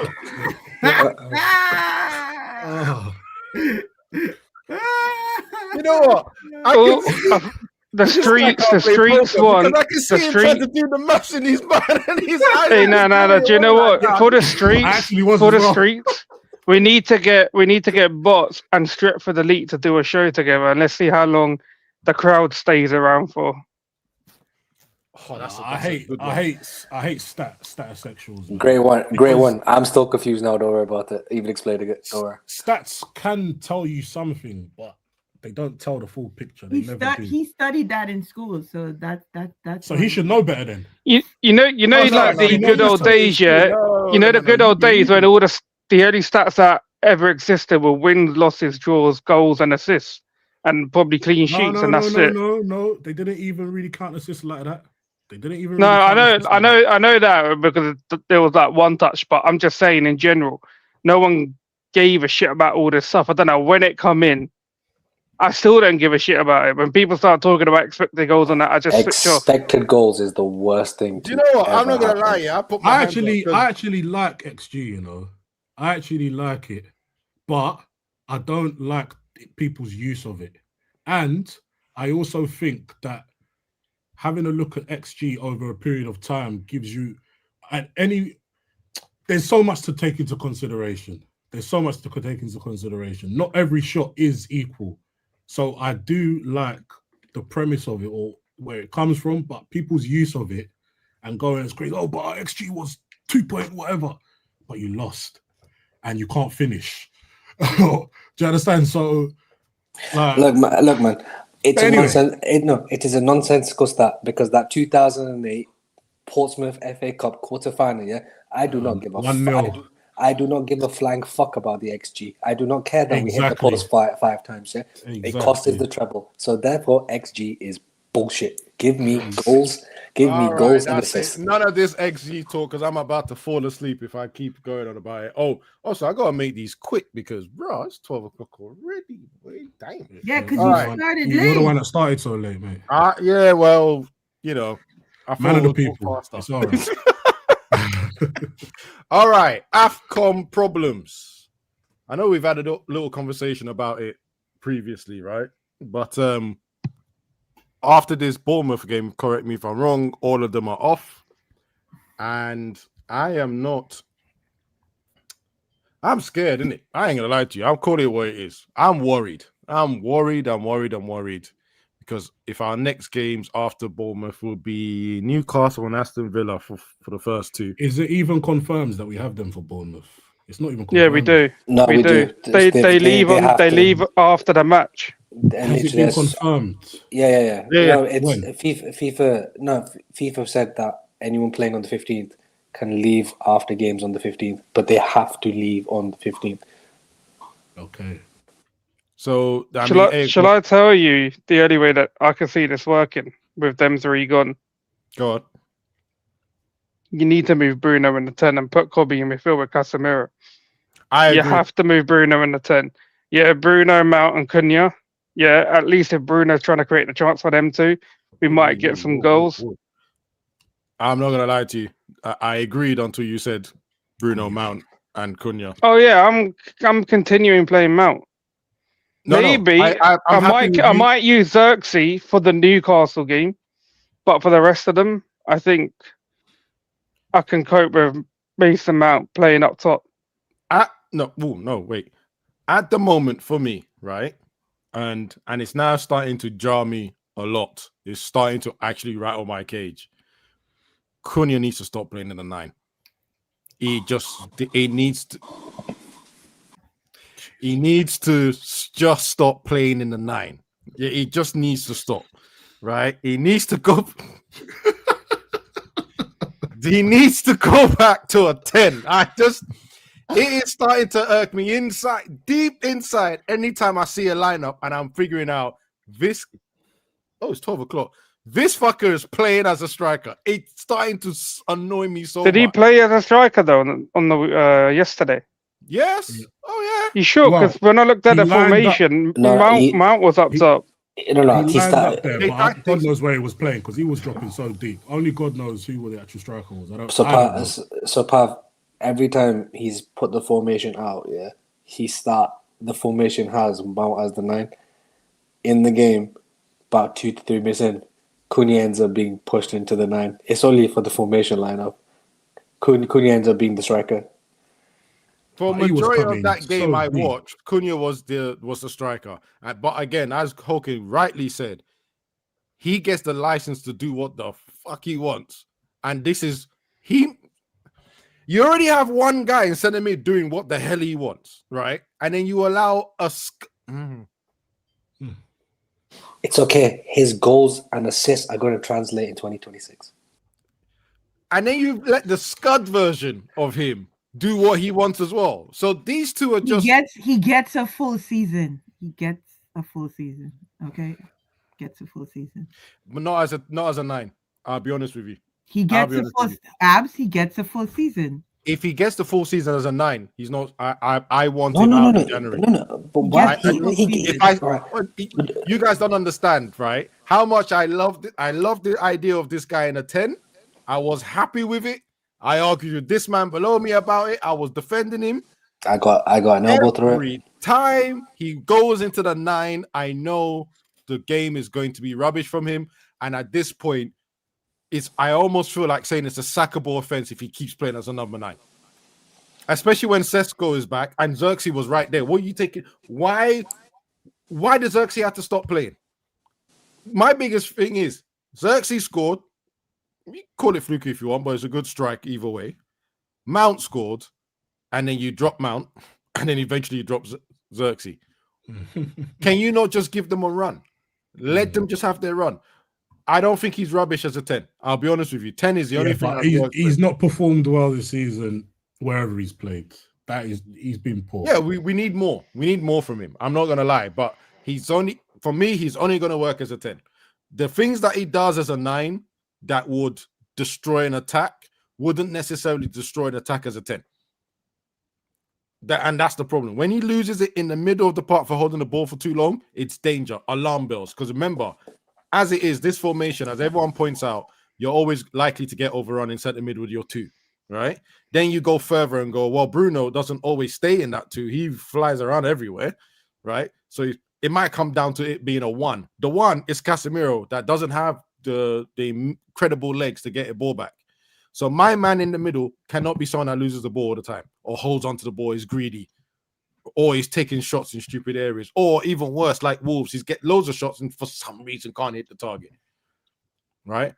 Like, this is the problem. He can't stay there, and he is becoming a negative. Every time I see him, he's becoming a negative. Oh, Riri's back. So yeah, for me, that's something I don't ever want to see. But in AFCON, Xerxes should be back as a striker, or when Sesko's is I think he's coming back from injury quite quickly. They're saying he might be back soon. Yeah, if Sesko's playing as your striker, if it's Bruno, no problem with it, because I think it is time to make him move up. Bruno and Mount, don't mind. Bruno and Cunha, don't mind. At least we have some sort of player on the bench that could make an impact. But what we can't do is this Cunha at 9 business. He's just forget it. No, Abs, I think you're being unfair because I do too. I really do. I think you're being very hard because you're not taking into consideration. Oh, you're gonna say something stupid now, aren't you? No, I'm not. Wait, into consideration what? The travel time between Birmingham and Manchester, and how different life is in Birmingham to life in Manchester. You know, forget that he's lived in the country for 3 years and he was in the league and all like that. Like, do you know how difficult it is to adjust from life from Birmingham to you need at least 2 years for that. I heard the food is a lot better too. Yeah. And then like obviously so he's gradually eating better. So there's the food. Gives his body a lot more time to And there's the accent, and the accent's totally different as well. Obviously, you don't have that Midlands accent. It's a Lancashire accent. That's really, really difficult as well. And the traffic, the driving. Look, I can see you guys are slightly taking the piss out of what I said. If there's one person, it's nothing. One person I'm never losing an argument to again over a player is this prick over here. You elbowed some me. Players moving from one club next door to the other club need to reacclimatize. Some players do. Again, it doesn't excuse. I'm not excusing his poor performance. I'm not going to lie that he's been performing well because he's been poor. But at the same time, I'm willing to give it a bit of time to see how he does before I start to. He's our player. So I want him to do well. And I'll afford him that time. I afforded the bloody manager time to do well. He just continuously does a madness. So it's not looking good. It's looking terrible at the moment. But on the whole AFCON thing, I don't know what we're going to do. I can't predict this manager. I really don't know what we're going to. I don't know what the solution is. But again, Abs, I'm worried like you are because I don't even think Mbeumo has been very good. I said this. I think he's been okay at best. Yep. But he's still been okay, if that makes sense. And what's the alternative? Amad Diallo has been kind of effective as well. He's not been as good as I think he can be. But if we don't have his attacking... I think he got bit by the selfish gene this season. You know what? I don't mind my wingers. If he's supposed to be a winger, I like my wingers taking on their defenders. And I don't even think he does enough. I'm not even talking about that. Decision-making... I've seen him run down some blind alleys this season that he wasn't doing in last season's. I'm actually going to defend him. No, I'm not defending him. Sorry, I'm not. Please defend him. No. I'm not defending him. Why should I sitting here? We're waiting for you to defend him. Please. No. Because what's happening with him, and especially saw it in Wolves, is that I almost feel like saying he's losing faith in his own effectiveness. And now what I mean by that is confidence in his own decisions. Because I'm seeing him now cross where he wouldn't cross, shoot when he wouldn't shoot before. It's almost like he's confused. And in Wolves, he'd done that a lot. I think the only shot he took properly is the one that got handballed, blocked with a handball. But every other one, it's like, you should know better than to try and shoot from there. But I'll you also should know say better than to try and cross he's a from young there. player though, right? He's what, 21, 22? And young players, they fluctuate in form. So it's going to go up and down. Again, I'm not necessarily worried about him. Having said that, he's more effective than others. And his attacking kind of instincts, we see we're a lot better when we have him on that side than when we have a defensive player there. Yeah. You see how it affects the team and this stupid or invalid. I don't even understand it. Anyway, but it's better for the team. So, and Mazraoui, he's not been very good this season as well. He's been but again, he's a body. He hasn't had a lot of game time since he's come back from injury, so that's another issue with him. But and he's playing out of position. Another one playing out of position. But in any case, the bodies in and of itself, 3 people down the same side as well, it does cause an issue. I don't know what kind of mental gymnastics Amorim's going to do to find the solution. That worries me because whatever the simple solution is, he seems to throw it in the bin and go for the most complex one in an effort to try and make himself look clever. Don't know what it is. I think you're even giving him too much credit. He's going to go back to the tried and tested, the low on the right, Dogo on the left. And the biggest problem is his record with playing 5 defenders in this formation is horrific. Is generally horrific. And we're going to have to deal with that so this is the last game I'm looking at here is Burnley, 7th of January, right? He's going to have to deal with that from Bournemouth, Villa, Newcastle, Wolves again, Leeds and Burnley. Hold up. Also Man City. Oof. That's after Burnley, isn't it? Yep. It goes Brighton. It goes Brighton in the FA Cup, then Man City. What games are you projecting? Are you projecting that all of these guys reach the final or what? Or is that group stage games? I've just predicted that. I think 7th of January or even the next game, which is 17th. No, that doesn't make sense. No, because there's an FA Cup. Oh, yeah. So I'm even looking at 17th of we're probably going to go out January. of because we're playing a Premier League team. But anyway, let's look. Yeah. So I'm saying 17th of January. I'm sitting there, and I might be wrong on this, but I'm sitting there thinking that's after 7th of January should be group stages. Unless they're playing loads of games. So I don't know. So I'm thinking as group stages, and then 17th is going to be like the knockout stages, quarters or whatever.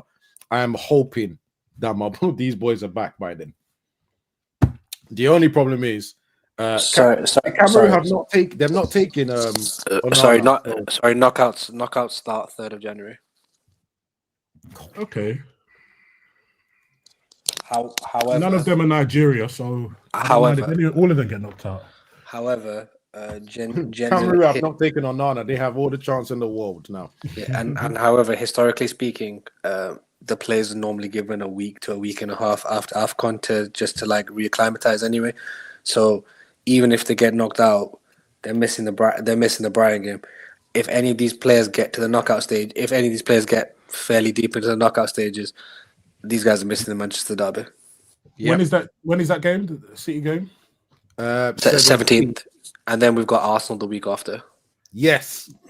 So they're definitely missing the 3rd round of the FA Cup, which is the 10th, the weekend of the 10th, I think.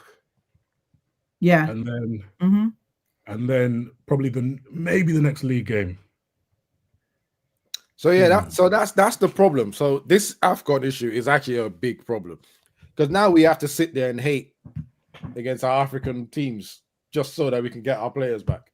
Is that what you have to do? Yeah. Oh, I'm going to be hated.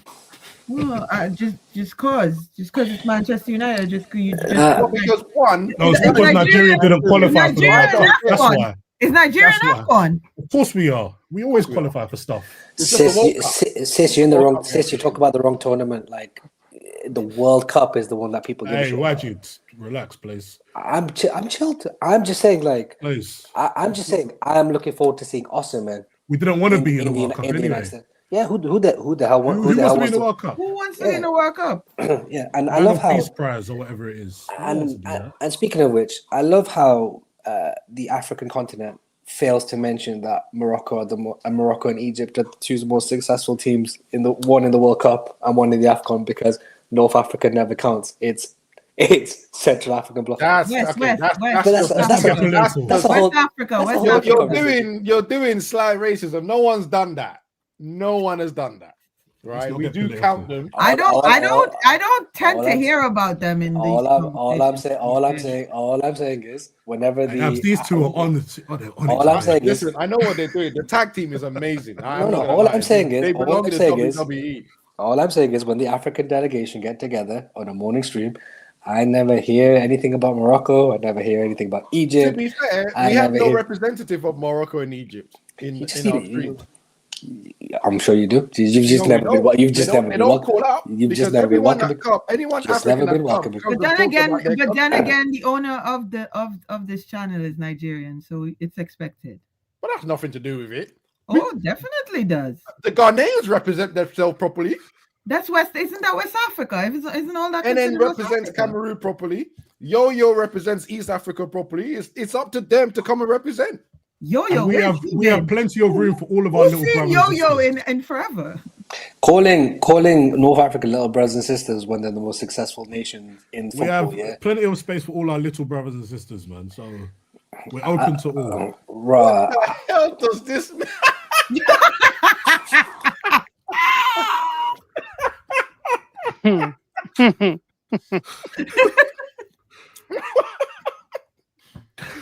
Are we going to touch on I am waiting for the Black Death's predictions, but are we going to touch on the Bournemouth game before we leave? Yeah, you know what? Let's Can I just give the prediction that I'm gonna dip because I'm kind of like falling asleep. We know, Pav. It's your bedtime. It's your bedtime. Hey, Pav, I don't blame you. I'm tired as well. I ain't gonna lie to you. But let's go straight into the Bournemouth game preview. Anything? Let Pav go first. So go on, Pav. Tell me your scoreline and what do you think the likelihood of the team is that's going to be selected. I think it's going to probably be the same team. Is Xerxes going to start? Nah, he's not, because he couldn't score back to back. So Mount will start. And I'm going to probably say 2-1 United. We're at home, innit? Yeah. Yeah, I'll just say 2-1. Bournemouth ain't really done that in the last few games. Is the lid back? Not sure yet. What? Probably find out on Friday. You see, the funny thing is, right? I want the lit back. I know it's going to sound weird that I'm saying this because people think I hate him, which I don't. Right? I want the lit to be back, but I want Evan to stay on the pitch, which means Shaw has to be left out, but that's not going to happen. And again, it's annoying because he's had one decent game. Yeah, he got a yellow card, got taken off at halftime. Then he's had another good game. But again, our manager's going to break up the flow if the lid's back by dropping him. And he keeps doing this to everyone for Pacific players, and it's jarring. It's jarring. That's what. Jesus. What? I'm not putting that up. I'm not putting that up. Yeah, Vibes, don't worry. Abs wants Ronald Araujo to be signed because just like his manager, he has to go back to the motherland for religious reasons. And by the way, I'm not making that up. You can Google that. Just do you want to tell us where his motherland is? He got bar mitzvah. He has a bar mitzvah to attend. No, he's going back to find his religious center as it was worded. Anyway, that's Barcelona win the league anyway, but I'm not going to say why. It's in the same. Over here, like these two right here. It's in the same neighborhood as Abs has his plot of land and his manager has his plot of land. Absolute ridiculous. Because my land got stolen. But anyway, Riri, do you want to give us your preview, please? We should be winning this game for sure. We should be, but I am still waiting on. I am still waiting on the Black Death's prediction, and then I'll know how my Monday will go next week. Do you think it's going to be the same team? Vibes, please let me know. I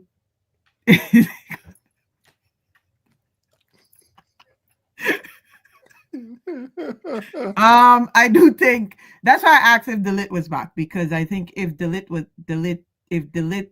comes back, I think he plays. But if he's not, then yes, I think it's the same team. I didn't get to speak on the AFCON conversation. I'm going to just put that in. I'm just going to put that. I'm going to put it in real quick. I think Delo moves back over to the right. I think he moves Shaw into that left wing back position, and I think Licha plays that left center back. I keep forgetting that this guy's back, Like, I really didn't miss him at all. But yes, so that's my AFCON contribution. Thank you so much, Riri. Apologies for missing you out on that one. No. I got up. I had to take a call. That's what I was saying. So. But all right. To speak to the Bournemouth, I think if Delit's not back, I think the starting lineup is the same. Do you think we still win or lose without Delit there anyway? I only wait on the Black Death's prediction to know what. Oh, okay, so Black Death, right? Let me just put Black Death in here. Watch this guy predict the win somehow. I swear down. Watch this guy predict the win. Wajid.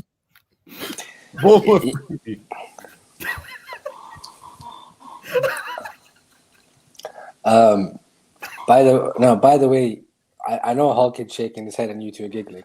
If you look at the prediction, there's a weird correlation of when this man posts a picture, posts a video, and some tragic thing happening in the world. What, COVID, yeah? No, Hulkin. So the first time ever he posted 2 videos in the same day. That tsunami in Indonesia hit that killed 450 people. Jeez. As an example, there's been an extensive research project done on this. One I don't want to get into on this channel. There's gonna be a lot of problems, but yeah, it's true. It is unfortunately true. But in terms of prediction, I think we beat Bournemouth. I don't think Bournemouth are very good. And given that I want to give him the benefit of the doubt and say Wolves was a turning point, and I want to be sat here being proved wrong about how I've thought of this manager this season and these players this season. I want to get told, hold that for your prediction and you should have backed him and stuff like that. So I'm going to give him the benefit of the doubt and say Wolves is a turning point. And I think we win 2. I think we win 2-1. I don't think it's going to be great. I don't think it's going to be, flair and attacking. I think there's going to be a big period where we're just like, what's going on? But 2-1. What about the squad? You think it'd be the same or like? If he was intelligent, he would drop the AFCON players and try to work out how his team is going to look pre-AFCON, and then if things aren't going well, you have those guys on the bench to turn the game around. Now it might piss off a lot of people, but I'd give him the benefit of the doubt and I'd actually respect him for it. I would have done it at Wolves, but do it on Monday. And then because it also gives you a week to see what didn't work, what does work, gives you time to tweak and change coming into the next game, and you have a good idea of what other flaws or strengths your team has going into the time where you got at least 4 games? Is it at least 4 games without the AFCON? Without the AFCON 1, 2, 3, contingents? 4, 5, 6, 7. Because I'm adding Brighton. Okay, so and that's going off the basis they make the knockout stages, right? Yeah. All right, so we'll go 6, but you essentially give yourself a test run, and if that happens and we lose, I genuinely and honest to God, if that happens, and we lose, I wouldn't be too angry because at least he tried something. I'd be annoyed at the result, but at least he tried something. Do you know what? You know what? What you've said, right, is an excellent idea. I wouldn't even say on paper, but, and I know most people think everything you say before the word "but" means nothing, but I actually generally mean that. But the reason why I wouldn't do it is because if we lose against Bournemouth, we're definitely losing against Villa, from my opinion. So I'd rather get the 3 points now, get 6 points, Wolves and this, right? And then we can, I mean, it probably all go downhill from there. Maybe we beat Wolves again after Newcastle. I don't know about leagues, because right now they're running. Yeah, but if he doesn't, this is where I'm going to sound like an arsehole. Since every time Leeds have come back up, it doesn't matter which manager we've been under. It's been 4, 5, 6. If he doesn't, No. I know you don't under this. I know that. So this is the non-London tax. He dares lose to Leeds, yeah, and man them think I've crashed out. They ain't never seen a crash out. He dares lose to Leeds. Let's be clear here, yeah. He dared to finish 15th, and he dared to lose the final. There's no dare that's not big enough for this dude, bro. There's no dare. I wasn't even trying to answer that. As a Mancunian, is it worse for Leeds than Liverpool? So it goes Liverpool. It goes Liverpool. Then you can interchange Leeds, and Man City. Okay. I would say I was going to say it's probably City, Leeds because we've had more run-ins with them, if I remember, than the new Man City with billions. And you know what? The Manchester Leeds rivalry goes beyond football. It's a bit historical. It's like this is Lancashire, Yorkshire. This is like 500-600 years worth of history. It's a historical thing, bigger than just football. So it's a bit different. The City one, they were proper little brothers. they were the little boy. I don't know if it's safe to put that up. Because whilst it doesn't say anything violent on it, yeah, you don't know what he means, bro. Jeez. Great one. The Man City Leeds rivalry is the same Yorkshire Lancashire rivalry. It's the only time sort of like Manchester. It's the only time Manchester sort of unifies is like they don't like Yorkshire teams. Even when Huddersfield came up, man, they did not. I don't know why we lost to Huddersfield the first time round, but bro, do you know how pissed off people were we lost to Huddersfield? And it wasn't just because it was Huddersfield; it's because of the whole Yorkshire. That was under who? That was under Ten Hag. Ferguson. No. When the Potre. No, it might have been Ten Hag. It was Ten Hag when we lost at Huddersfield. Oh, I'm probably thinking of Hull. Okay, all right. What's your? Thank you, great one, Ollie. Ollie. What's yours? Abs, you didn't. No, I was gonna let Hawking do it first, and then I'll finish that as the last bit. You know what? I feel like predictions and match previews. I'm really because I really don't know what I'm gonna see. What I do know is that we're gonna struggle. It's gonna be a struggle, and it's gonna be a scrappy game. But beyond, I don't know if we'll win. I really don't know. I thought we would beat Wolves, but I thought it would be a scrappy game. I was surprised by the scoreline, pleasantly surprised, because I thought it would be like 2-1 or something. But I did think we'd win. I really don't know against Bournemouth, because Bournemouth, they have one quality player. I think they have one or two. Two. But all it takes is one for us to be in real trouble. You know? And so you couldn't even skip me on these previews, man.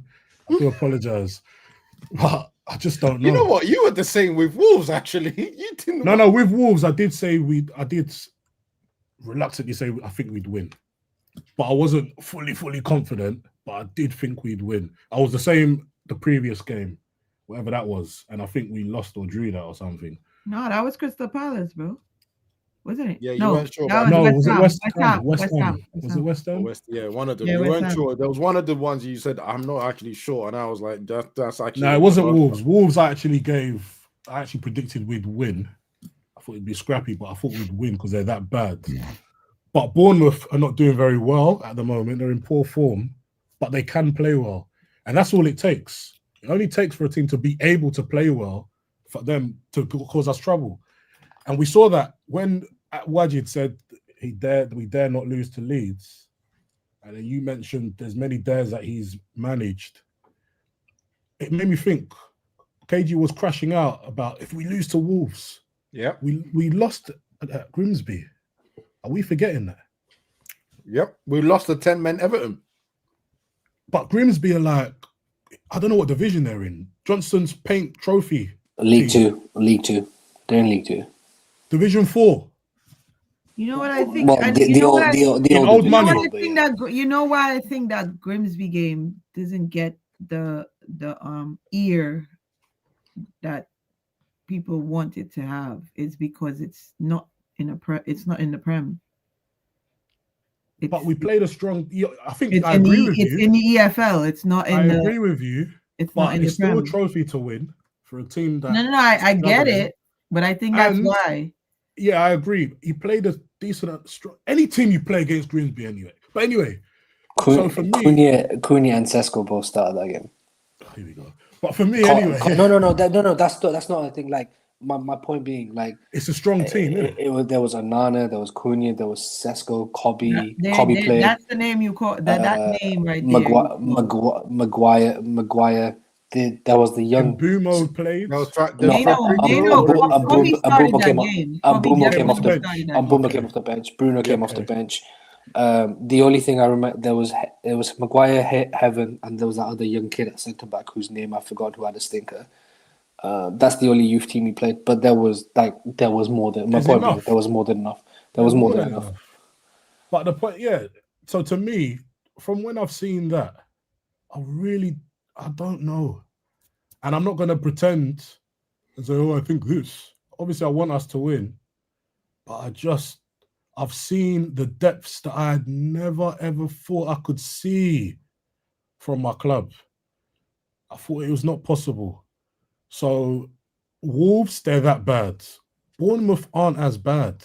They're going through a bad time, but they aren't as bad. And they have one or two quality players. That's all it takes for us to be in trouble. So hopefully we win. Hopefully we win after all that. So I'm going to be the negative one today, right? I say the negative. I'm not predicting a loss. But every time we play against teams, I always look at one thing more than anything else, and it's how much running the other team are willing to do, right? And sorry, really quickly. Can I just say the team that finished that Grimsby game, just so people understand how bad the game was? So the team that actually finished the game was Onana, Mbeumo, Mount, Dalla, Maguire, Bruno Fernandes, Joshua Zirkzee, De Ligt, Menu, Sesko, Cunha. That's who stepped up for the penalty shootout. Yep. Yeah. And actually, if you remember, that's the team that got us to equalize. Yeah, because it was the ball. We were putting them under pressure. Yeah, it was the ball from Bruno to Menu. We're 2-0 down, isn't it? And they almost went 3-0 up. And they should have gone. Well, they should. Well, yeah, they almost went. If they had VAR, we wouldn't be even. It would have been. There wouldn't have been no penalties. Yeah, my point being like the Grimsby game, as you said, there was more than enough to end that game. So yeah, going back to this preview and stuff, I'm going to be the negative one here. I'm not unsure about anything. Like I said, the one thing I always look at is how much running are the other team willing to put in that our team will not or cannot, right? And funny enough, even though I was very annoyed at the Everton game, when I was watching the game live from when they had 11 men, the first thing I kept saying is, these guys don't respect us and they're outworking us. And it's something I've said before about being outworked. Bournemouth, they have one or two special players, maybe three. But one of their biggest strengths is that they all work hard for each other. Almost like they have no ego. There's almost no egos in that squad. As good as Semenyo is, right, he still puts in the running for his team without question every time I watch them. And I just sit there and I think, Old Trafford, large pitch, definitely larger than theirs. With the legs they have, I think we're going to get outrun. Now, I don't necessarily think we'll lose. I think it's going to be a draw. But I'm holding on to the draw as my last hope, which is why I can't predict a win. No. See, I hate when people do this. These are professional football players. 75% of the things they do needs to be innate in them. Oh shit! Hang on, sorry. Bournemouth last season. I swear we should have lost 5-6-0. Yes. Yeah. Okay. Yeah. Oh, I forgot that. Yes. That game was one-way traffic. They ran forward, they ran back, they ran forward, they went back. And honestly, our players remember. No, Hulkin, that one I specifically remember because they scored 5. They had 2 disallowed offside. I've banished so much from my memory. They hit the post twice. Like that one. It was one-way traffic. Yeah, I'm not lying. Our players look like statues that game. I remember that. Right, and that's why I'm saying with this game. But we're better this season, though, isn't it? Huh? We're better this season. I don't care. You see that running stats, right? For you to get to the team that doesn't want to run, key. It's not that they can't run; it's they don't want to run. Is it the same team? Is it predominantly the same Bournemouth team? I think Kirkes was sold, and the centre back was sold. Dean Huyson. But generally, I think everyone's there. I think everyone's the same. So for me, like I said, that not willing to run, that fight, right? That's nothing. And so I get angry when people say the coach should not have to tell a player, you need to beat the man in front of you. You need to beat the only man in front of you. One-on-one, you need to beat him. No manager needs to tell you that shit. Otherwise, why are you a professional football player? So I'm sorry, that's not an excuse. It's nothing to do with the manager. That willingness to run, that willingness to hard work, that is our players' weaknesses generally. They have the same weakness with Ten Hag. They have the same weakness with this man. There's less of it, but it's still there. And that's my problem. Bournemouth have it in numbers. This is actually one of the reasons why I told people, yes, you can get rid of Amrin, but do not bring that Bournemouth manager here because what he needs for his system to work, Man United players will never deliver because they're not delivering it now. 2 managers have wanted them to run and hard work. 2 managers have failed technically in terms of Champions League because they don't want to do it. They don't want to do it collectively as a group sometimes. There's some players that run too much and there's a lot of players that don't run enough. And I just think this team is going to outwork us. It's going to be very similar to that Everton game, but it's going to be 11 versus 11. So draw is the maximum I can predict. And yeah, I think that's it. Actually, just for the next 10 minutes here, just in fact 5 minutes.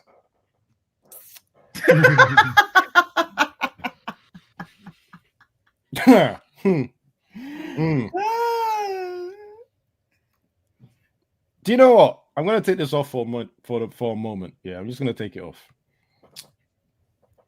He was. And I'm gonna Waj, you don't mind me exposing you about what you said about the five-a-side football, right? Fantastic, good. So I didn't make it to the five-a-side link up. Yeah. Waj texted me and said, on my way, if you could see the standard of the football some of these people are doing, you would never allow them to talk. Oh yeah, I want Waj. By the way, phenomenal camera work, my brother. Like phenomenal camera work. But yes, right? I watched that in the members only. There's some people that cannot speak football to me ever again, like ever again, ever really, again. You've got it a nail on the head, right? Forget the personals about someone questioning my coaching badges. Forget that. I'm moving. Oh wait, sorry. I was quickly Hulking. You were there. Right? Silent. I love it. Yeah. No. Because bro, if I was gonna, is what because we spoke afterwards as well. And we all spoke at Box Park. Do you have an opinion? Because you were very opinionated that day. Do you have an opinion? No, I don't. No. What are you saying, Abs? Talk. No, because sometimes we give people a chance to talk about forget credentials. I think credentials is too tough a word, yeah. Their opinion about stuff, yeah. And what they produce lets me know that I'm never arguing with you again about football. I save it in my head. But this formation, I know he got punished for it this morning, but he needs to get punished for it again.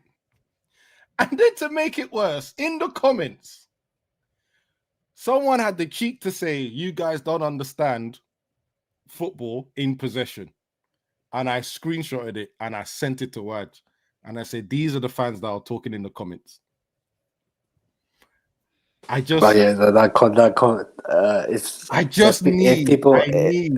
People just need to go to the comment section of that video. It's the preview, right? Yeah. Just.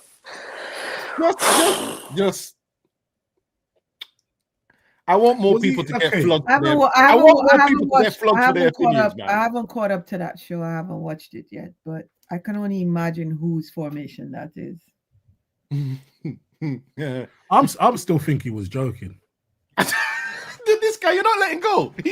He wasn't joking. Because I don't understand it though. But you see, for me, right, that for me was perfect because it just showed sometimes the level of derangement that some of these fans actually have. Or I don't even want to say knowledge because I don't want to go there, but you just have to recognize that some people really do not know what the fuck they're talking about. Just really don't want to know they don't know what they're talking about. But I think from now on, every time, what the fuck? As the owner of the channel sprinkles cocaine on his car.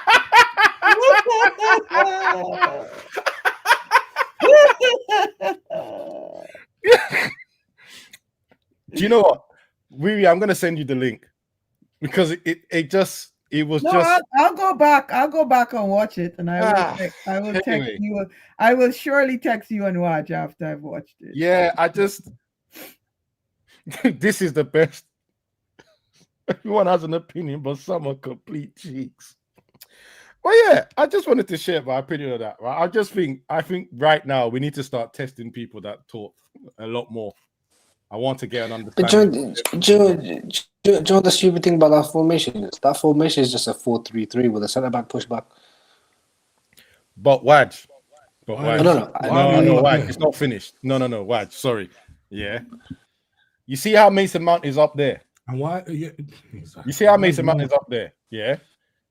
The beginning of the formation. Now we didn't. Wait a second. Bruno Fernandes is the deepest midfielder. He's the sixth.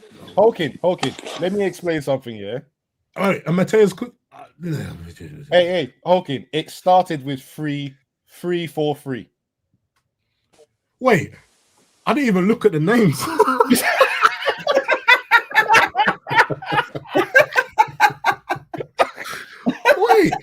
Hokin, it started at 3-4-3, Amrin's actual formation. And the two centre mids at the time was Bruno and Mount. And Mount ends up here in the attacking phase. Mount is the centre mid, by the way.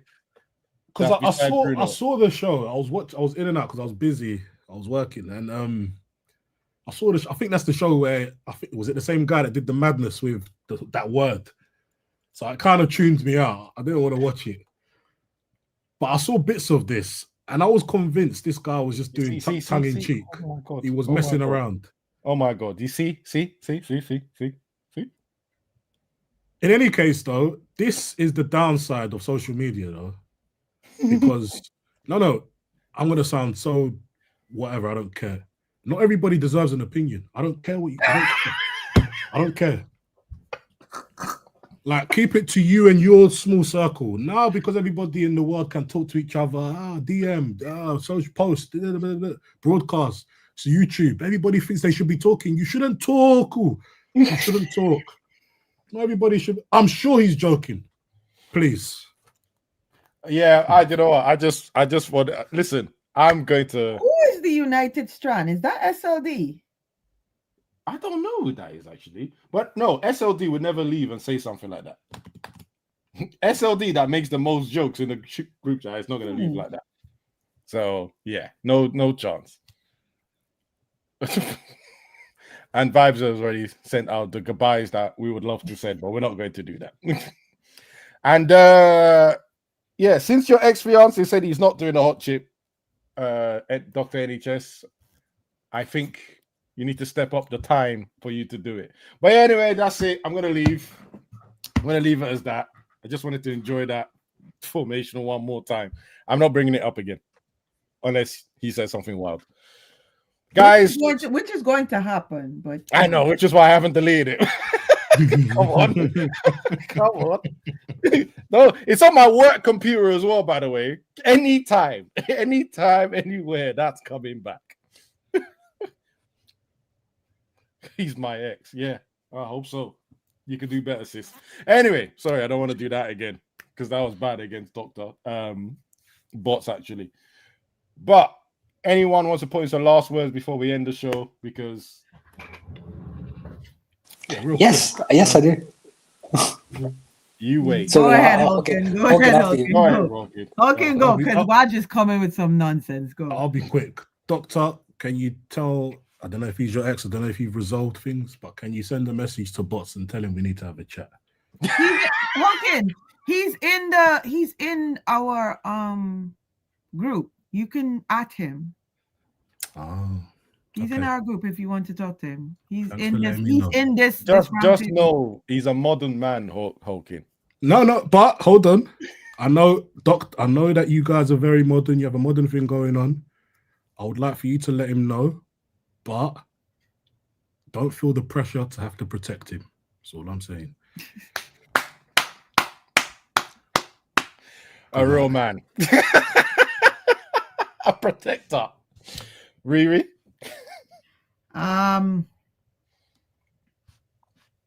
Damn, I've had a really rough 2 weeks. And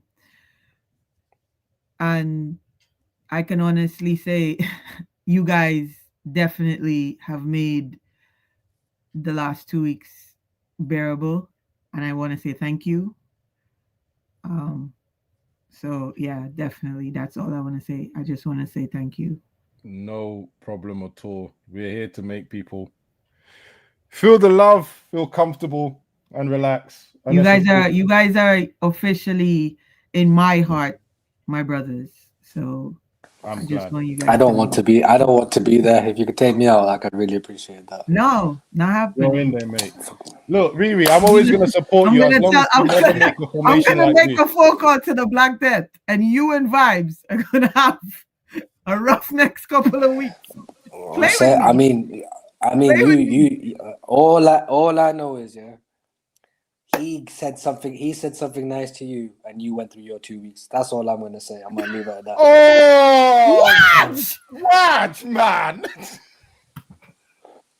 That's I don't know.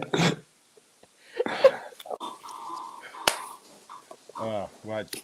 Stay on afterwards. As in backstage, yeah? Yeah. That's fine. Yeah. That's fine. All right, go on. Say your madness. I'm not gonna say. Look, as a couple of people from the community have gone through some tragedies and stuff like that. So people in the chat, people in the panel, just generally speaking, appreciate your loved ones. Appreciate each other. Obviously, I know sometimes people go overboard with crashing out and all that stuff, but at the end of the day, you know, I've been very fortunate that, you know, Abs and I now have I'd like to consider a very, very good friendship from this. LMS, I've met you, vibes again, like Abs, I consider a brother. So just first and foremost, ladies and gentlemen, just appreciate each other. Remember, it's all love, and remember, everyone here is here for you, regardless. Never be too proud or anything to reach out and appreciate, because I guarantee people are here for you. I wanted to say that. I wanted to say that firstly.